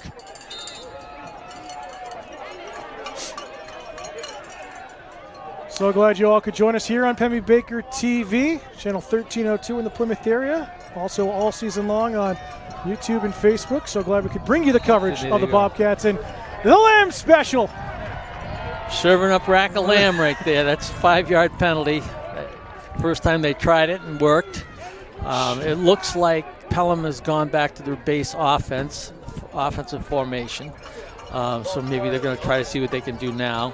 And we'll see what happens. But Plymouth, if they make a good stand here or can force a turnover, try to get on the board, you know, it's a whole different game. So just taste that mint jelly with the Lamb Special being served up right now. Not hungry at all, but here we go. Plymouth hungry for a turnover. Handoff, hurling, hit in the backfield, and it's a big loss of about 5 yards. Boy, Liam Shannon, Woo-hoo. number 83. That's Yep, Liam Shannon again. He's had about 4 of those big plays today. Well, you know, I think with Pelham, you need to try to jump the gun a little bit and stop them before they get started, because once they start to break open, they run well in the open field. Fumbled on the snap, a low snap. Musi able to roll out and scramble. He's off and running for the first time today, and he'll get out to the original line of scrimmage, if not maybe an extra yard on that, so it'll be 3rd and 9. But that could have been really dangerous there for Pelham. And no huddle offense. Twin split, wide receiver set. Little short flow here to McKinnon at the 40, and he's hit right out of bounds. And the clock will run because he was pushed backwards.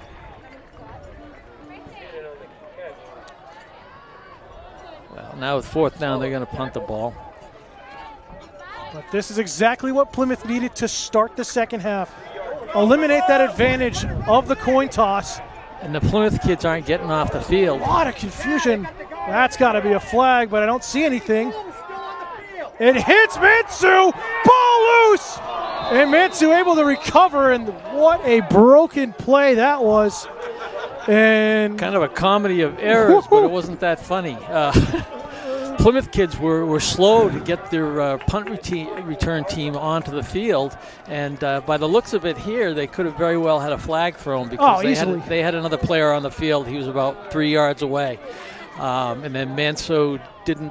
He got hit by the ball and then tried to fall on it. It squirted out, but he did get it back. So, nevertheless, Plymouth will start on their own 24-yard line. 10:32 to go, and we see the sunshine for the first time this afternoon, and it's a blessing because it's actually warming up. So we're in the speed sweep formation. Let's see what Plymouth tries to do here. Mantu in motion, handoff, and again, nowhere for Ben Valenti to go. And Jimenez in on the tackle, number 72.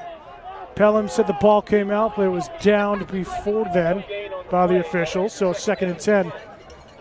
And you see Brennan Johnson, number 85, who had that big catch in the first half at the end of the first quarter to set up that Bobcat touchdown. Out as a wide receiver, now he Bargwin in.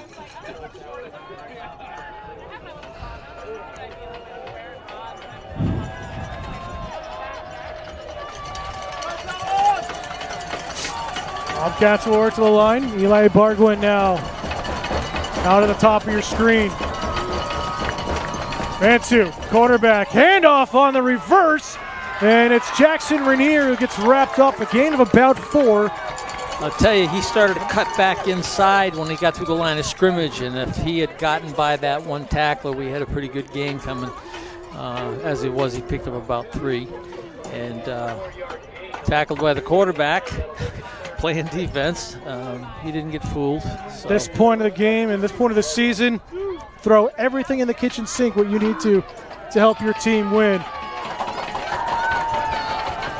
3rd and 7.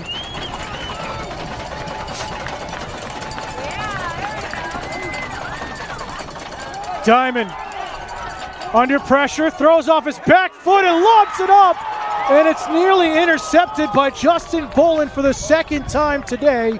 And it'll be 4th down. And again, Diamond's under so much pressure, he's been throwing off his back leg all afternoon. Yeah, and you know, it's not a good situation to be in because you're not only throwing off your back foot, you're throwing to a guy that's covered well.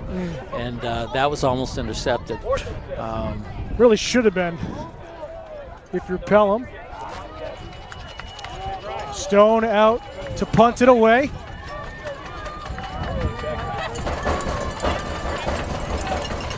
Good snap this time.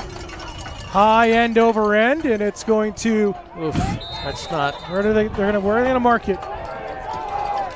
Boy, I think that's a generous angle. Oh, he's still walking it up. Yeah. Yeah. The wind really pushed it out. They're gonna mark it. Yeah. At the Bobcat 47. Yeah. So really a 15-yard punt officially? Yeah, and that's the part where as a punter, if you don't get the spiral out of the punt, you know, that opens up more resistance with the ball. And especially if you get the ball up in the air, the wind is going to blow it back down. So Travis cutting back upfield. You have to kick, when you're kicking into the wind, you have to keep the trajectory lower and hopefully tight spiral, and then the dynamics can work in your favor. But you don't get it up high like that because that's exactly what happened there, and it wasn't very successful. Quarterback keeper and off and running is the likes of Nick Busey, and it's a Pelham 1st down and a gain of 10 on the carry. Well, I think you're starting to see how Pelham scores so many points. Yep. They've gotten into a rhythm now where they feel confident in doing whatever they choose to do. Another one you see across the 25, and Plymouth just looks tired here. Well, the other thing, too, Dan, is, this is what they're going to do. They're going to keep going. They're in great shape. They're going to keep pushing, so Plymouth can't stop and think or make adjustments. 2nd down and 5. Pitch back here.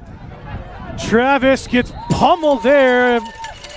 Nathan Lyon, the first time we've called his name, coming in on the tackle to help out with the likes of Taylor Russo. And it'll be 3rd and short.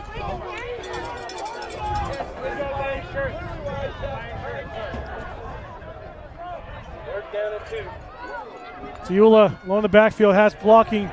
Quarterback keeper again. Busey gets the 1st down inside the 15.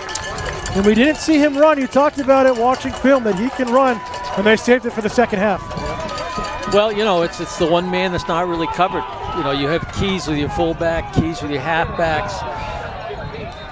And confusion, a flag on the field, 2 flags now.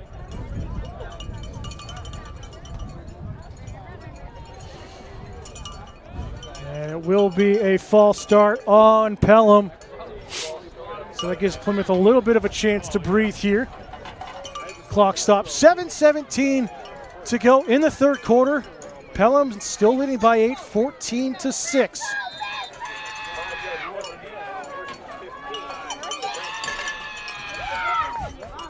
So 1st 15 at the 20 or at the 19-yard line. I think that's weekend release.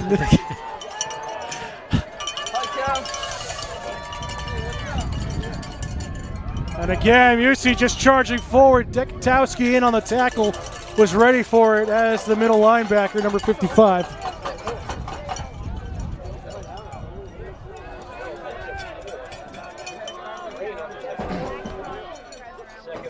Second and 11, and here's hurling in for his 3rd touchdown of the day.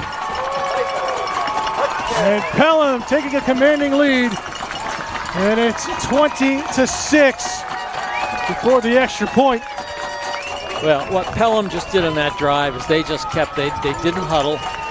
They went into an offense that just kept pounding, and they spread Plymouth out, and they beat them by spreading them out. And again, you got some good athletes on the Pelham team that got good speed. And Sear with the extra point attempt is good, and a 21-6 lead for the Pythons here in the championship game midway through the third quarter. So now, Coach, if you're Plymouth, is it almost starting to get to that one-dimensional? You got to start airing it out. Well, yeah, but I'm not sure the Arsenal's got the plays in it for it at this point, or haven't been practiced, because they can't really give protection and time enough to Luke to throw the football, so that makes it tough. You got to go with the quicker stuff, and I have not seen any pass patterns that really indicate that they've got that in their repertoire. So Sear ready to kick it off. Plymouth looking into the sun here in the third quarter. Valenti and Mansu with their hands up, trying to see the ball in the sun if it gets to them. Squib kick to the far side. Mansu gathers it up at his own 19. Has some running room right side across the 35, still on his feet, and out to about the 43. And a great return in field position for Plymouth to start this drive. Nice job on Mansu. He gets up there and just kind of goes with the surf. He rides the wave. Exactly. Nice job. Now, let's see what Plymouth can do. I mean, the one thing Plymouth's not going to give up, they're not going to roll over. They're still in this game. Absolutely. There's a quarter and 6.5 minutes left, so anything can happen. For those of you doing math, it's 18 minutes and 32 seconds. I'm proud of myself for that. Official whistle here. Well, not in front of the camera, am I?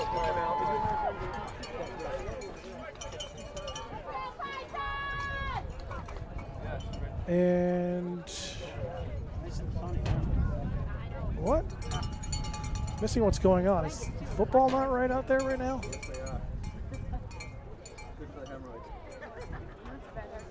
Well, the officials are talking to the sideline at Pelham. Well, I wonder if the Plymouth ball was taken to the wrong side.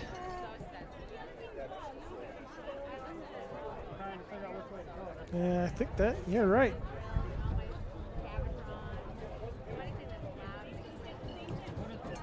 Officials talking with the site reps here for Nashua North to be specific. Well, evidently it may not have been a ball issue. I don't know. Oh, yep, Plymouth ball's coming out now. So that's what it was.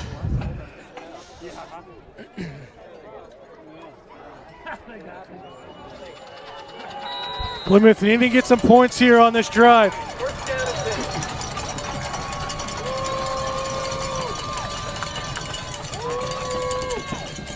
Diamond, quarterback keeper, trying to spin away from Hurling.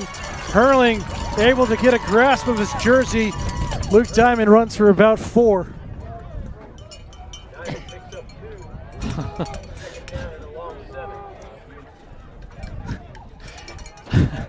If you're 1st and 10, you pick up 2, and you're 2nd and 7. That's fuzzy math. I got nothing to say to that one. It looks like it is 2nd and 7. It is 2nd and 7 at just shy of the 45. Or maybe that's a long 2. I don't know. Long 2, short 3. Oh, it doesn't matter. Plymouth's a 2nd down. Handoff. Patridge to the right side. Gets a good carry. Haven't seen him really carry so far yet in the second half. He's got the lone touchdown. No, and he has room to the outside. Not that he's got to outrun them, but he can pick up a couple more yards by not trying to run over them and just trying to get out there as much as he can. So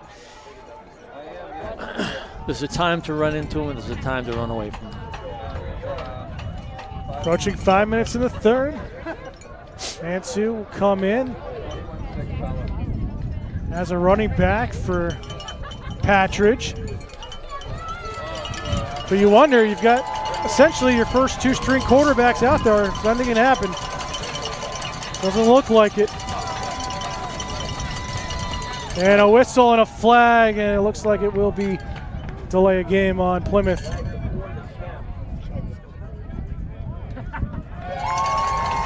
And it will be on the Bobcats, and just these are the unforced errors at this point in the game Plymouth cannot make.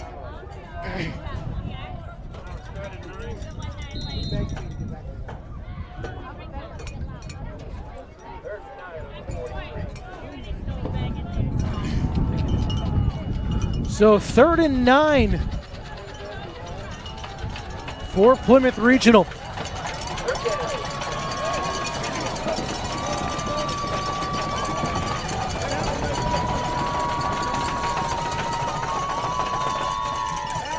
Diamond trying to scramble away, throws it, and it's nearly intercepted.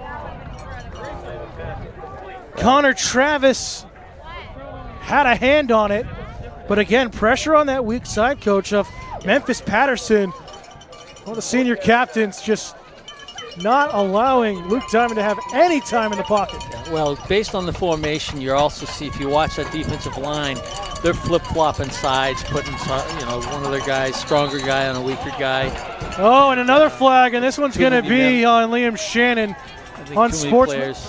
Yep, it is. I thought it was going to be on Sportsmanlike. And so this is where Plymouth's got to just stop and think for a minute. Yep. Take a deep breath and go back to playing the way they're supposed to play. So it's 4th and 14. Slightly kicking into the wind. Hurling back at his own 32-yard line to receive the punt. Short snap. Did a great job recovering that ball. Trevin Stone, friendly bounce, and it will go out near the 25. But again, the kicker's getting a lot of pressure too. The Plymouth punt team is not really stepping up to give the punter a little more time. And if you put a weak snap in with that, which all the snaps have been weak today, they've been like kind of floaters. That one was on the ground, and the athleticism to scoop that up and kick it was shown by Stone. He did a great job with that. UC's offense in the shotgun will go back to work. Again, twin split. Hurling in motion on the sweep, and is hit right at the line of scrimmage. Trying to see who was in on the tackle on that one. It was Liam Shannon on the Liam Shannon. He's been tough all day defensively. Really all season, too. Yeah, absolutely. That was a good stick on that one. Quarterback keeper Musi going to run right up the gut. And a flag comes in the backfield towards the line of scrimmage. Expect this one probably to be a hold on Pelham. Yeah, and it is indeed. Good call, Dan. Good call. So that gives the gap looked a little bit too big too quickly in my eyes. Yeah. Well, this is where Plymouth take advantage of this.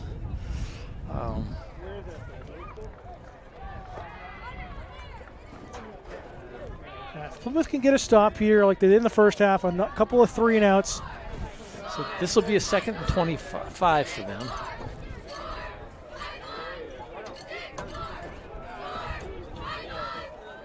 $15? I thought it was just a 10. Just a 10. Okay. 2nd and 20. I love the extra 5, but well, Plymouth needs to come up with a stop now. They can't let them get one-on-one with one of the speedsters outside. Yeah, they're off. They're playing man. There's a lot of depth there in the flat. Little pitch back. Ciola spinning and is tackled across the 20. And a little bit of trickery here, trying to find some more openings from Pelham.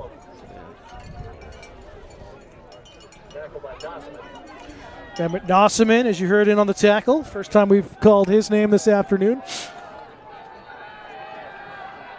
UC over the middle. Through the hands of McKinnon, And Russo gets the interception. That is the break Plymouth needed. Tic-tac-toe, but it's Taylor Russo. Well, absolutely. And that ball was thrown. The receiver went off his hands. It went off two other Bobcat hands before Russo pulled it in. And that was a great break for Plymouth. Now if they can take advantage of this. And it's right where the shadow is meeting the sun, so I wonder if McKinnon just couldn't see it coming to him. Possibly. But here we go. Plymouth needs to make something of this here on this drive with short field. Starting at the 34, Diamond to Ibargüen and just a couple of yards out of his reach. You know, that pass is a tough one. It's one thing if you're going to try to throw it directly to him, or if you're going to lay it out a little bit more, put some more air under it. So that's the only way he would catch that pass unless it was perfectly thrown. So that's a tough one. But would you like to see that more towards the back shoulder, away from the cornerback there? Yeah, I don't think at this level. I don't think doesn't really matter. Well, I think it would matter, but can they do it? And I just don't. The experience and the athleticism may not be there to do that. Nonetheless, best thrown ball by Luke Diamond here today by far. That thing was a bullet. 2nd and 10 at the 34.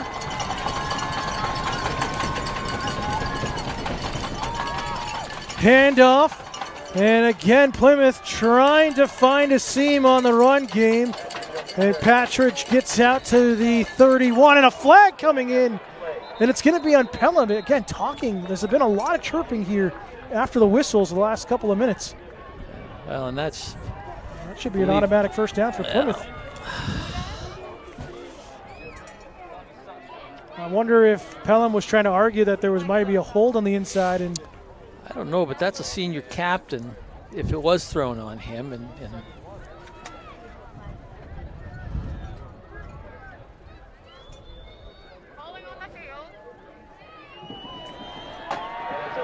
yeah, and unsportsmanlike. Well, you know, when you're winning 21-6 and the momentum's with you and you get chippy like that, I'm sure coach is going to have a couple of words for him at some point in time. And he's a captain and a senior as well, so I mean he's emotional, but you got to let that stuff go, especially when you're up.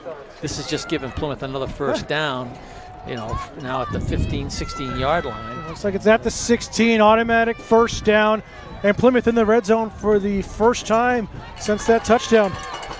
Back to start the second quarter. 3:21 to go, third quarter. Plymouth trying to chip at the lead here. Diamond back up inside, ball comes loose, and Pelham believe they have it. No word yet. Still no signal. Both teams fighting for it. Everyone off the turf now, and still no signal. And it's going to stay with Plymouth. Pelham fans can't believe it. That's a close call. We're in no angle to make any judgment on that. Well, that's why I'm kind of surprised at all the booing, because they really don't have a great view of the field. But, hey, you know. Got to cheer your team. So it's 2nd down and 5 at the 11.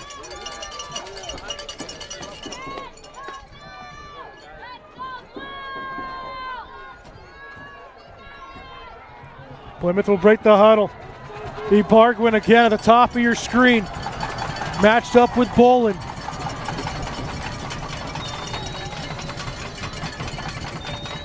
Handoff, Valenti drives to about the 6. Will it be a first down? Clock will stop, and actually, Nick Busey is the one favoring his back, and that's the starting quarterback. A little shaken up. Hopefully he's okay for Pelham, but really surprised that, you know, obviously a lot of guys are two-way players, but at this point in the game, got to protect your quarterback. Yeah, well, you know, it's a senior. Or he's a junior. Junior, yeah. Well, but we will have an official measurement here. Second time today. Plymouth got the stop. Now they're trying to get the first down on offense here with the chain gang. And it's very close again, and it looks like they will get it by the tip of the football. Plymouth gets a 1st and goal. Well, if Plymouth can pound the ball in at this point, I think you'll see them go for 2, because that would put them down by 7. Yep, make it that true 1 touchdown, 1 possession game. 1st and goal at the 6-yard line. So can Plymouth punch this in? Ben Valenti in the backfield with Patridge. Christian Patridge in the lone touchdown for Plymouth here in the championship game.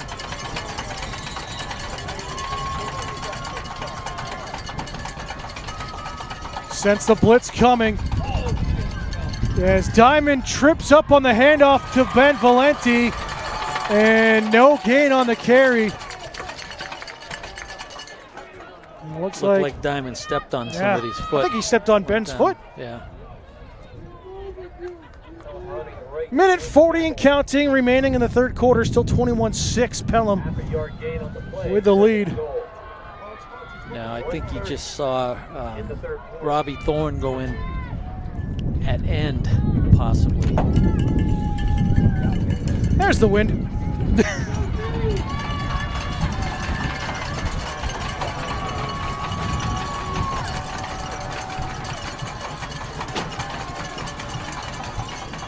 Diamond handoff. Valenti gets pummeled across the 5, gets maybe to the 4, and it's 3rd and goal.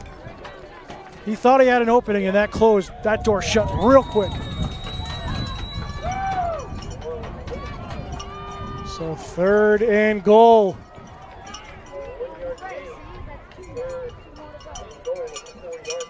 "45 seconds and counting here in the 3rd. Plymouth not trying to rush things here. Trying to make it a 1-possession game heading into the 4th.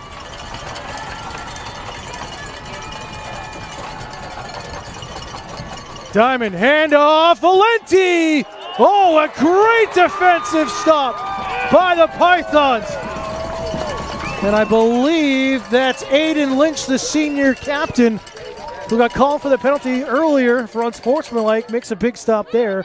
And that should end the quarter with 4th and goal at the 3 with 5 seconds. Plymouth's going to let the time run out. So kind of gut check time for the Bobcats as we head to the 4th quarter. But after 3, it's Pelham 21, Plymouth Regional 6. You're watching the NHIAA Division II State Championship game on Pemmy Baker TV. To the 4th quarter we go on Pemmy Baker TV. Alongside Mike Courier, I'm Dan Salzer. We're so glad you could join us. Plymouth at the 3-yard line. It's 4th and 3, 4th and goal. They need to get a score here and cut it down to at least 8 points in a 1-possession game. So this really could be potentially the championship on the line. 4th and goal. Diamond under center. Rolls out right, throws to the end zone, and it's intercepted in the end zone. Nolan Monette, the senior cornerback, hits the touchback, and Plymouth comes up short on 4th and goal. Tough break.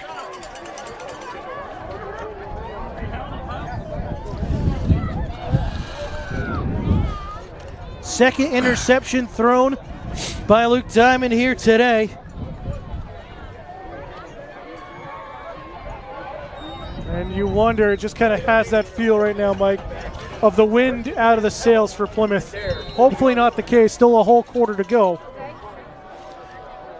Well, it's not like a Plymouth team to pull up stakes. They certainly got a whole quarter left. There's plenty of time left, but you know they've got to make some things happen. That certainly deflates you a bit when you go down that far and you don't score.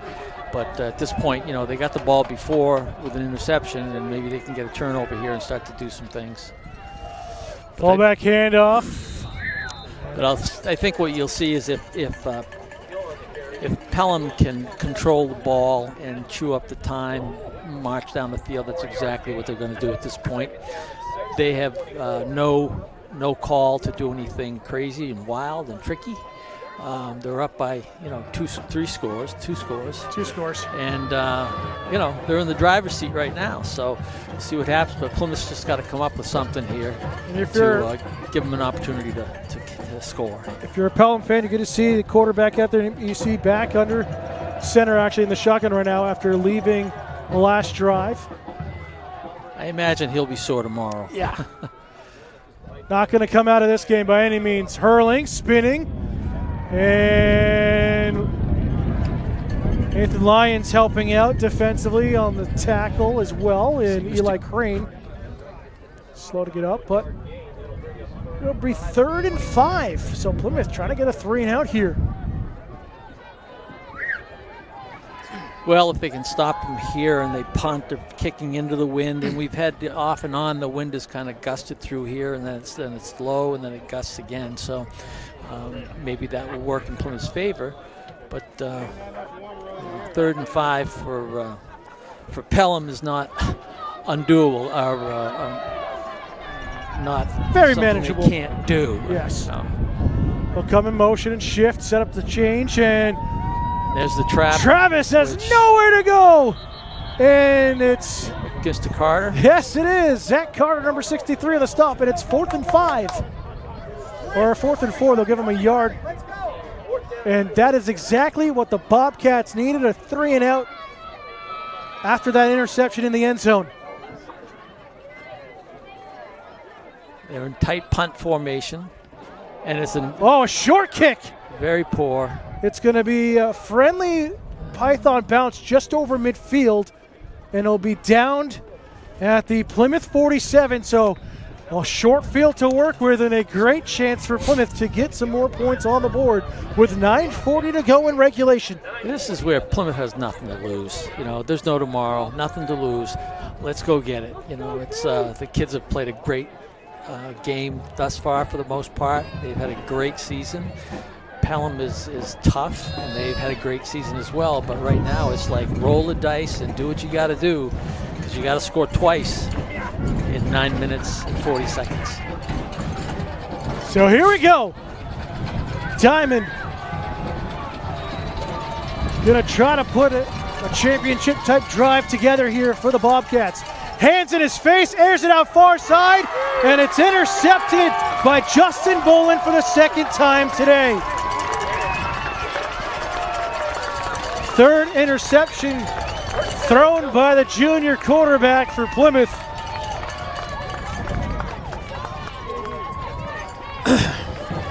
I don't have much to say. Great defensive play. Just got on the inside. Very good coverage, had the position on them. The ball was just thrown up in the air, and an interception. So with that, Pelham back on the offense at their own 33, and we'll look to just bleed some clock here in the 4th quarter.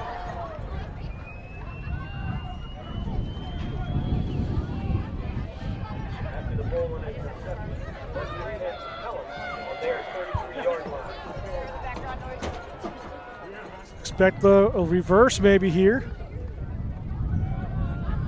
Travis spinning, and a little dummy there. Pitch out to him. We'll get about 2 on the carry.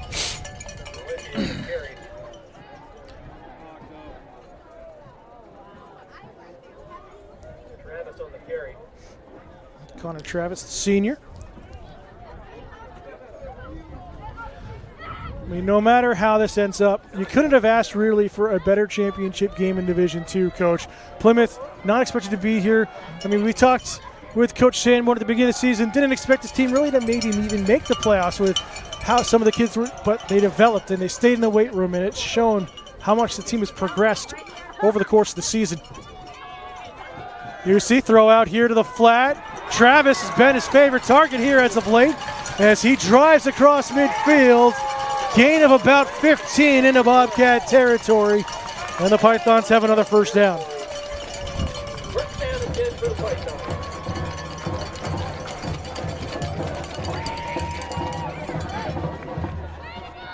Clock will continue to run, under 8:40 to go. They mark it at the Bobcat 46. As Connor Travis has been a favorite target here as of late. If we had an MVP, for either team right now, it would be this man carrying it in Dom Erling. 3 touchdown efforts so far. On the other side, got to give it to Tristan Patridge with the lone touchdown for Plymouth. He's had his number called, especially in the first half, and has really stepped up here today, Coach. Yeah, he's played a good game on both sides of the ball. Right now, though, we're looking at just under 8 minutes, and it's second down at about 9 from Plymouth's 45. Pelham certainly in the driver's seat here.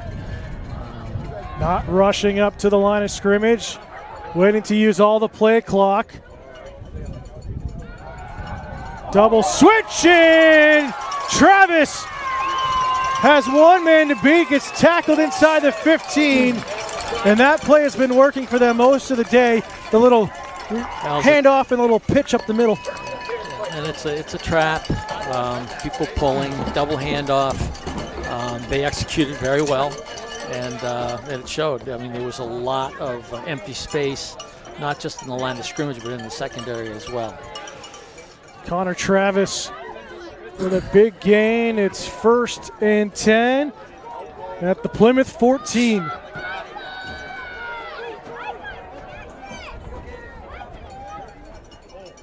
And up the middle inside the 10, a gain of 5 for the quarterback, Nick Musey, and the quarterback keeper.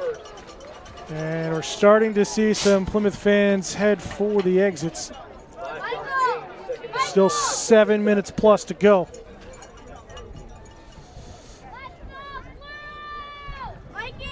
Pelham looking to seal it here if they can get in the end zone. Be difficult for Plymouth to come back with down by 3 scores. Never say never, though. Well, and at this point, Plymouth needs to try to get the ball down the field. And it might be where a shotgun formation where he'll at least have time to see the field and delay the rush a little bit. That may be something you might want to look at, but we'll see what happens. I mean, Coach Sanborn's a great coach. He knows what he's doing out there, and I wish him all the best. But right now they got to do something a little bit different because nothing really seems to be working right now. First charge timeout by Pelham here in the second half. Clock will stop 6:41. Again, fans, Pemmy Baker TV is your home for more than just Bobcat athletics. We cover all the town meetings and keep you informed of everything happening in Plymouth and the surrounding area. Our weekly show, and This Week in Plymouth, either myself or Jonathan Picard bring you up to date on all the news, notes, and information you need on everything happening around the town. Public Access is your place to have your voice heard. Back out of the timeout. Hurling. Cuts up inside towards the goal line. And Plymouth holds him out. He'll be down at the 1 with forward progress as he looks for touchdown number 4 of the day. Could be first down for them. Should be first and goal, yes.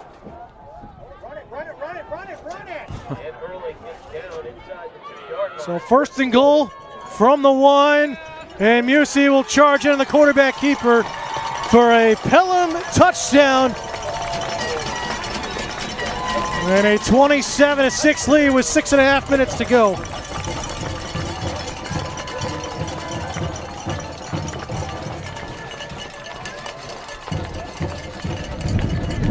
So 4 unanswered touchdowns so far for Pelham after Plymouth got the lead in the opening seconds of the second quarter.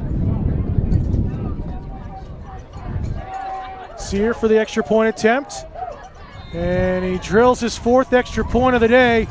And a 28-6 lead, Pelham, as they look to defend another state title here in Division II, and their 4th in a row between Division III and Division II.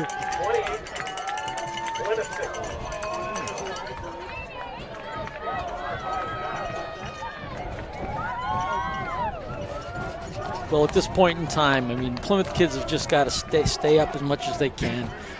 Try to do whatever they can to put the ball across the goal line. Try to get the ball back. You never quit. Plymouth kids never quit. And if they get beat, it's not because they beat themselves as much as they just didn't measure up. And this Pelham team's very good, and they've been together. These kids have been together for 4 years, and they've got a bunch of seniors that have great success, and they're good athletes. And this is a really good football team. Sear with a squib kick to the far side. Plymouth will just gather it up at 32. And it was Cooper Mack, number 81. First time we've called his name, or at least I've called his name all season. I never heard of him. So Plymouth will take over here and try to score quickly if they can. Tristan Patridge will head to the sideline.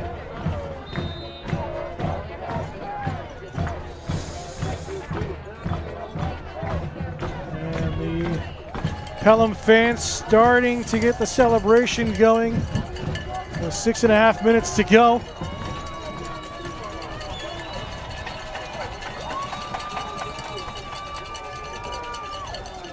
The reverse back up inside and maybe a gain of 1. A double handoff again. That was run more smoothly on their part, but there was no ability to get up the field. Caden Manso with the gain of 1, 2nd and 9. Here with just over 6 minutes to go in the fourth quarter.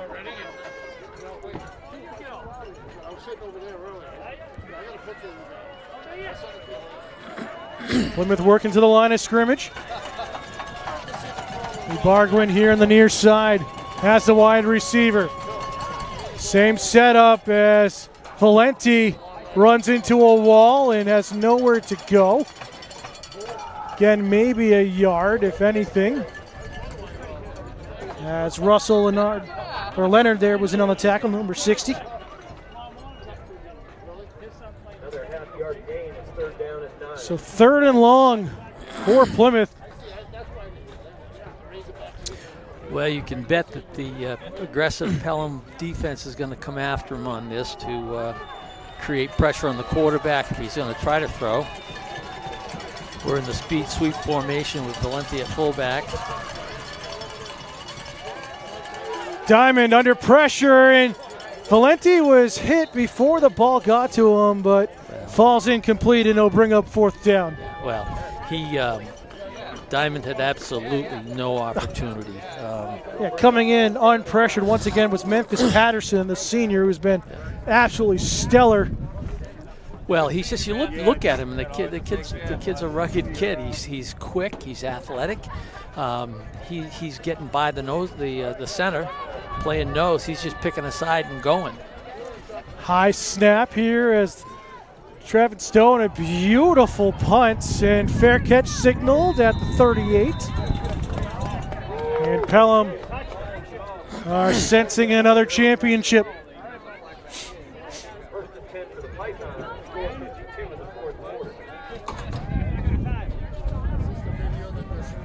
So Pelham will start at the 38. Late changes coming in, and Coach, now it's all really about pride in a way for Plymouth here. Head held high and try to make the most of it. Quitters are the people that quit. Fair? Couldn't say it. Plymouth does not quit. They fight to the end of it. I've never seen a Plymouth team quit. And I was back there when I don't know, I think Jesus was a little boy. I'm that old. And it's always been one of those things. Pride and tradition doesn't become your moniker because you don't have pride and tradition. And, today I think what we're seeing is we're just seeing man for man. We're seeing a better team that's more experienced, exactly, it's stronger. Exactly. I think they're healthier. I think they've got more stamina. And they make things happen. I know that their football coach is a tough guy, and he really grills these kids all year long. But what comes out of that is tough players. They're not just physically tough, but mentally tough. So there was a flag on the play that was declined. I guess there was contact on a fair catch. It's the only thing I can think of, but nevertheless, Pelham just negates it. It'll be 1st and 10 again at their own 38. You're right. I mean, pride and tradition, you look at it, Plymouth 27 titles, 40th appearance, we mentioned at the top of the show, winning the first ever football title in 1951, and it's been pride and tradition ever since then. Ciula out to the 45, a gain of 7 on the carry. And a flag coming in after the play as Eli Crane is slow to get up. And I think it's more unsportsmanlike and some taunting after the whistle on Pelham. Well, the kids don't want to do that. That just tarnishes what they do. There's no place for that in football. Personal foul, maybe it was just Eli Crane getting stepped on or something afterwards. And who knows? But it's still, that's the second one in the game, and you go out there and you beat them on the field. You don't need to do this other stuff, and it's not just because Plymouth is losing, but neither team should do that. You would think, especially a winning team, wouldn't do that. When you're up 28-6, you got a 22-point lead, and you're and taunting your opponent. Yeah, and again, it's not the team; it's individuals that just don't have the discipline to operate properly. I'm sure the coach is going to have a few words for him as well. Clock back underway, 4:34 and counting. 2nd and long, and up the middle again in some open space. Ciula has one man to beat inside the 30, has a blocker at the 5, and he's in for a touchdown. A 70-yard touchdown run for Jake Ciula, the senior. And that is the icing on the cake there for Pelham. Yeah, I think after the touchdown, I think I saw him kind of get in the Plymouth defender's face and have some words for him. I'm not sure what that was about. But again, it kind of puts a stain on the performance when that kind of stuff happens out there. So 5 straight touchdowns by Pelham since Plymouth scored the first points of the game, and Sears' extra point is good, and a 35-6 lead with 4:18 to go. Well, people ask me what I thought in terms of Plymouth's chances, and I said, well, Plymouth can win, but they got to play exactly the way they did against Sauhegan, and today they haven't been able to do that. They haven't sustained drives.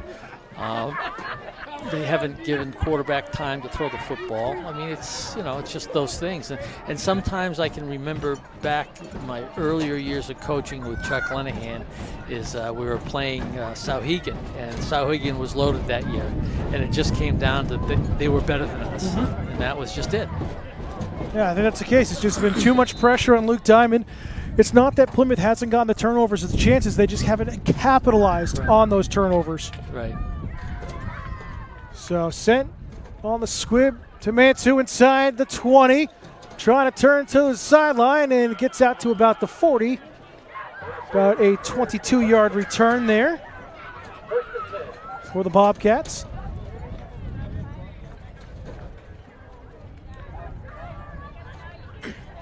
Fans are still finalizing our winter broadcast schedule, but we'll have coverage of all winter sports.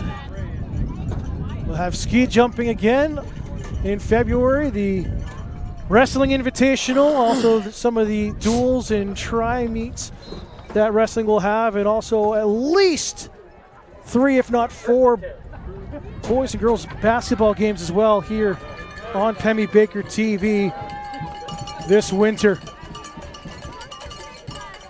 Diamond, 5-step drop over the middle and just airs this one out. Hurling on the interception, and that kind of sums up how things have been for Plymouth here in the second half. Yeah, when you're down by this many points and you're trying to make something happen, you get a little desperate and try to push things that aren't there. And actually, Luke unfortunately overthrew that pass and was intercepted. So. Can't fault him for trying. Got to try something. And you'll see these seniors, the coach is going to let them play right to the end, regardless of the score right now. So, and I can understand that. These guys, many of these guys will never play football again. Some might go on and play in college, but for the most part, the majority of people that play the game don't go all the way. And another nice run by the fullback, Seal there, number 5, near the midfield. But you look at the seniors, we'll name them off. Gabe Keane going down the roster here, number 20. Tyler Dekatowski, number 55. You got Liam Hadson-Bruler. We haven't seen any action this season. Zach Carter, who's been a force. Will Foisey, Brennan Johnson, and Trevin Stone. These seniors for Plymouth.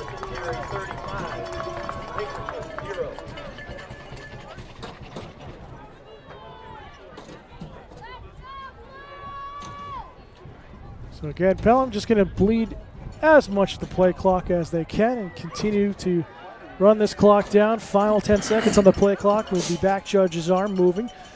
And Nossaman, ball comes out!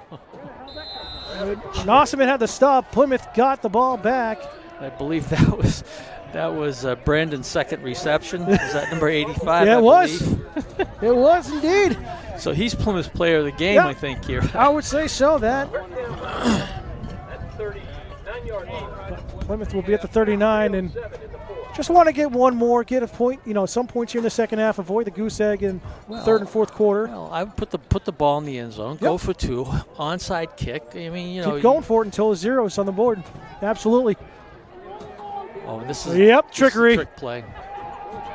And falls incomplete as Robbie Thorne tried to play quarterback and looked out for Luke Diamond, and I don't blame him for trying. No, but that play I think has run its course. I mean, we threw that. I think the first time was against Laconia decades ago, and it works when nobody knows about it. But coaches use that last game or two, and it's easy to cover, which is what they did.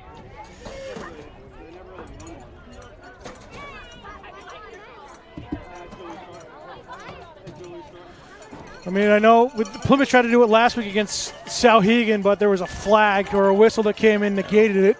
That was in the second half as well. We'll be 2nd and 10. Now at the 39. Diamond has some protection this time and airs it over the middle, and it's almost intercepted once again. Nolan Monette was in the vicinity, and it hit him.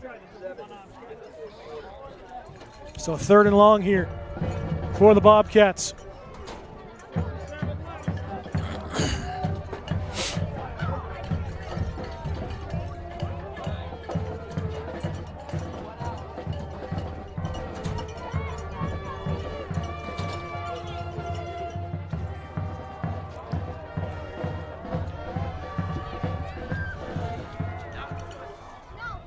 Patridge a little bit in motion. Gets the handoff, has some running room across the 30, and gets enough for a Bobcat first down. A 14-yard run there for Tristan Patridge. It was a speed sweep, and it was, the hole was open around the corner. He cut it up very nicely, got north and south, picked up some good yardage and a first down. Mark it at the 27-yard line. Clock ticking, 2:37 and counting. Foisey will be the wide receiver at the bottom of your screen.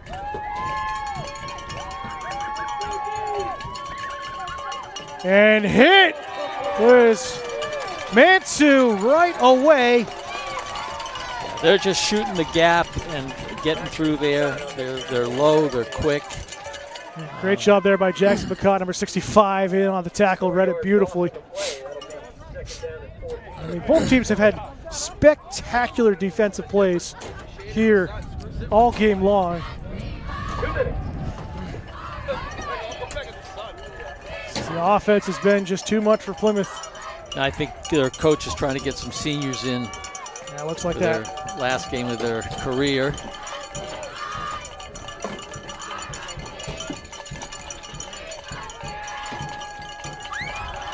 Double switch and Mansu trying to find Luke Diamond on the edge. It's broken up, and it's going to be 3rd and 14. It's hard to make that play go when everything is so constricted. I mean, the pitch to the second guy coming, and then you're going to throw to your quarterback who hasn't really had time to get downfield at all, and that was nearly picked off as well. So I just like that Plymouth's trying anything and everything, trying to go deep in the playbook. As you said, not giving up. Plymouth never gives up. But here towards the death of this game, it's 3rd and long.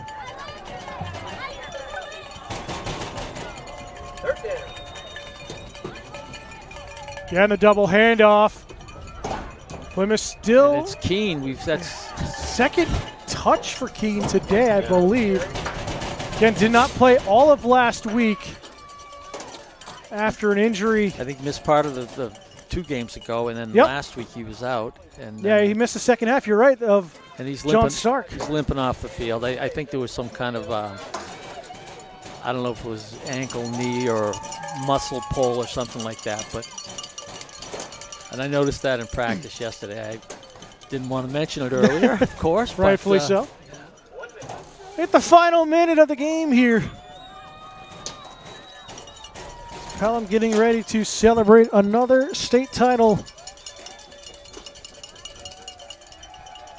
Mansu off his back foot, throws it into traffic, and Hurling Intercepted. gets his second interception. And he's still returning it at the 30. And still on his feet at the 35. And is finally pushed into the Plymouth bench at the 37. And that all, but we'll finish it here today. Again, look at Dom Hurling, the senior. Heck of a game. 3 touchdowns, 2 interceptions. Arguably the best player we've seen here today. Yeah, great ball player. I'm not sure what he's doing next year. I'd like to think some of these guys are going to play college football somewhere. They certainly have the ability. Asking the coaching staff about that, he said that no one had committed yet, but who knows? Yeah, and it's early. I mean, unless you're talking about Division I Ohio State or something like that, you know, you're going to be recruited by tons of D3 schools. Maybe UNH might have some interest, but they're not going to make those decisions this early in the season. And the kneel down there and victory formation as Pelham will repeat as Division II champions. It's their 4th straight state title. Again, winning in Division III. Well, they earned it. They deserve it. Absolutely. They were the best team on the field today. And Plymouth, though, you know, we're young, and we're going to be back next year. And, you know, they nothing to be ashamed about. They just came up into play a team that's better than them. And they did everything they could and just didn't shake out. But, you know, hats off to Pelham. You know, you'd like to lose to the best rather than lose to somebody that's not the best. So Plymouth can say that they played the best, just came up short. So we'll keep it here for you for the championship ceremony. And again, congratulations to Pelham. State champions once again. But take nothing away from Plymouth, a spectacular season as well. No one really expected them to get here. Thank you to our officiating crew here today, clock operator, everybody up in the booth, all the volunteers on the sideline. We'll again get ready for the ceremony afterwards. We'll keep it through that and then get ready to sign off for the final time here this fall season. And as they say, the spoils go to the victors. And Pelham certainly the victors today, convincingly 35-6 over the Plymouth Bobcats. But again, it's a season, and it's a season wrap, and there's going to be another season coming up next year. And I think you're going to see Plymouth maybe step up things a little bit next year. Pelham, I think, has got a great farming system. Young kids playing. I actually know a young man who I call Miguelito, who is plays in the 9 and unders, and he's a great athlete. He's going to be very, very good. So, it's become kind of a football town, I think, and as Plymouth is. And now they're doing the ceremony to award the trophy. Well, with that, we'll turn it over to the public address announcer for the championship ceremony. Be back in just a moment. Attention to the middle of the field, where the NHIAA Football Committee members, Jay Wood and Craig Cousins, will present the award for today's game.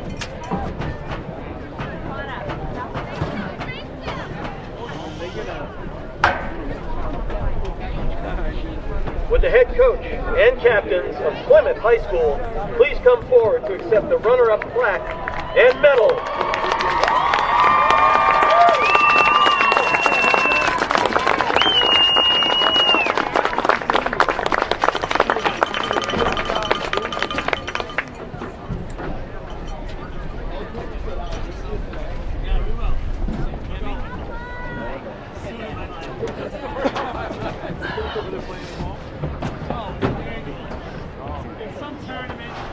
Congratulations to the Plymouth Bobcats on a great season. Let's everybody give it up to them.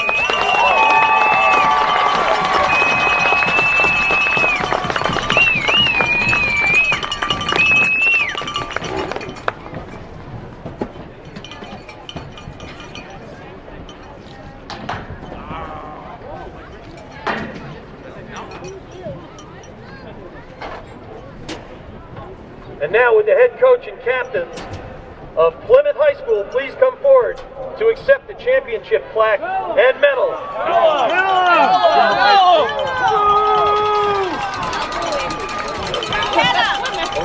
Oh my God. I forgot to say Pelham. I said Plymouth twice.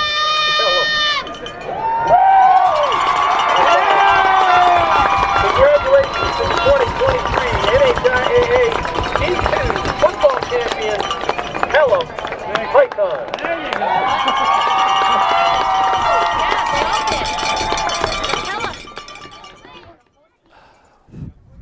So there you have it. Congratulations to Pelham, another state title. 4 in a row, as we mentioned, 2nd in a row here at Division II. Hats off, an undefeated season for the 3rd year in a row. Again, the last team to beat them was Plymouth back in 2019 in the postseason, and it'll have to wait for another year. Coach, any final thoughts before we sign off here?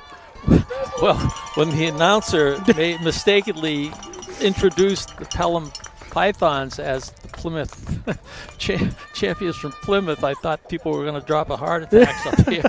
But there's no doubt about it. The Pelham Pythons, they're the best team. They really did play well. I think Plymouth gave a valiant effort.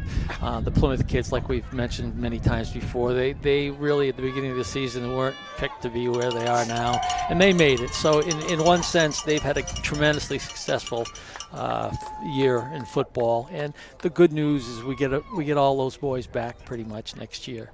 And Pelham is going to have the same situation where they lose some great seniors, but they got guys coming up ready to step in. So hats off to both teams. Congratulations to Pelham, and congratulations to the Bobcats, Plymouth.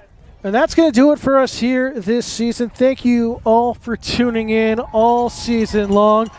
Can't help but thank everyone who has helped out and supported Pemmy Baker TV in our coverage of Bobcat athletics and Plymouth football. Mike Courier helping out. We had Greg Sanborn, Jack LaPierre, one of our camera operators. Also, my assistant at Pemmy Baker TV, and Jonathan Picard. And I'm Dan Salzer. We thank you all tuning in. Final score for the final time. It's Pelham 35, Plymouth Regional 6. Pelham champions of Division II. Once again, we'll see you next year for another season of Bobcat football on Pemmy Baker TV.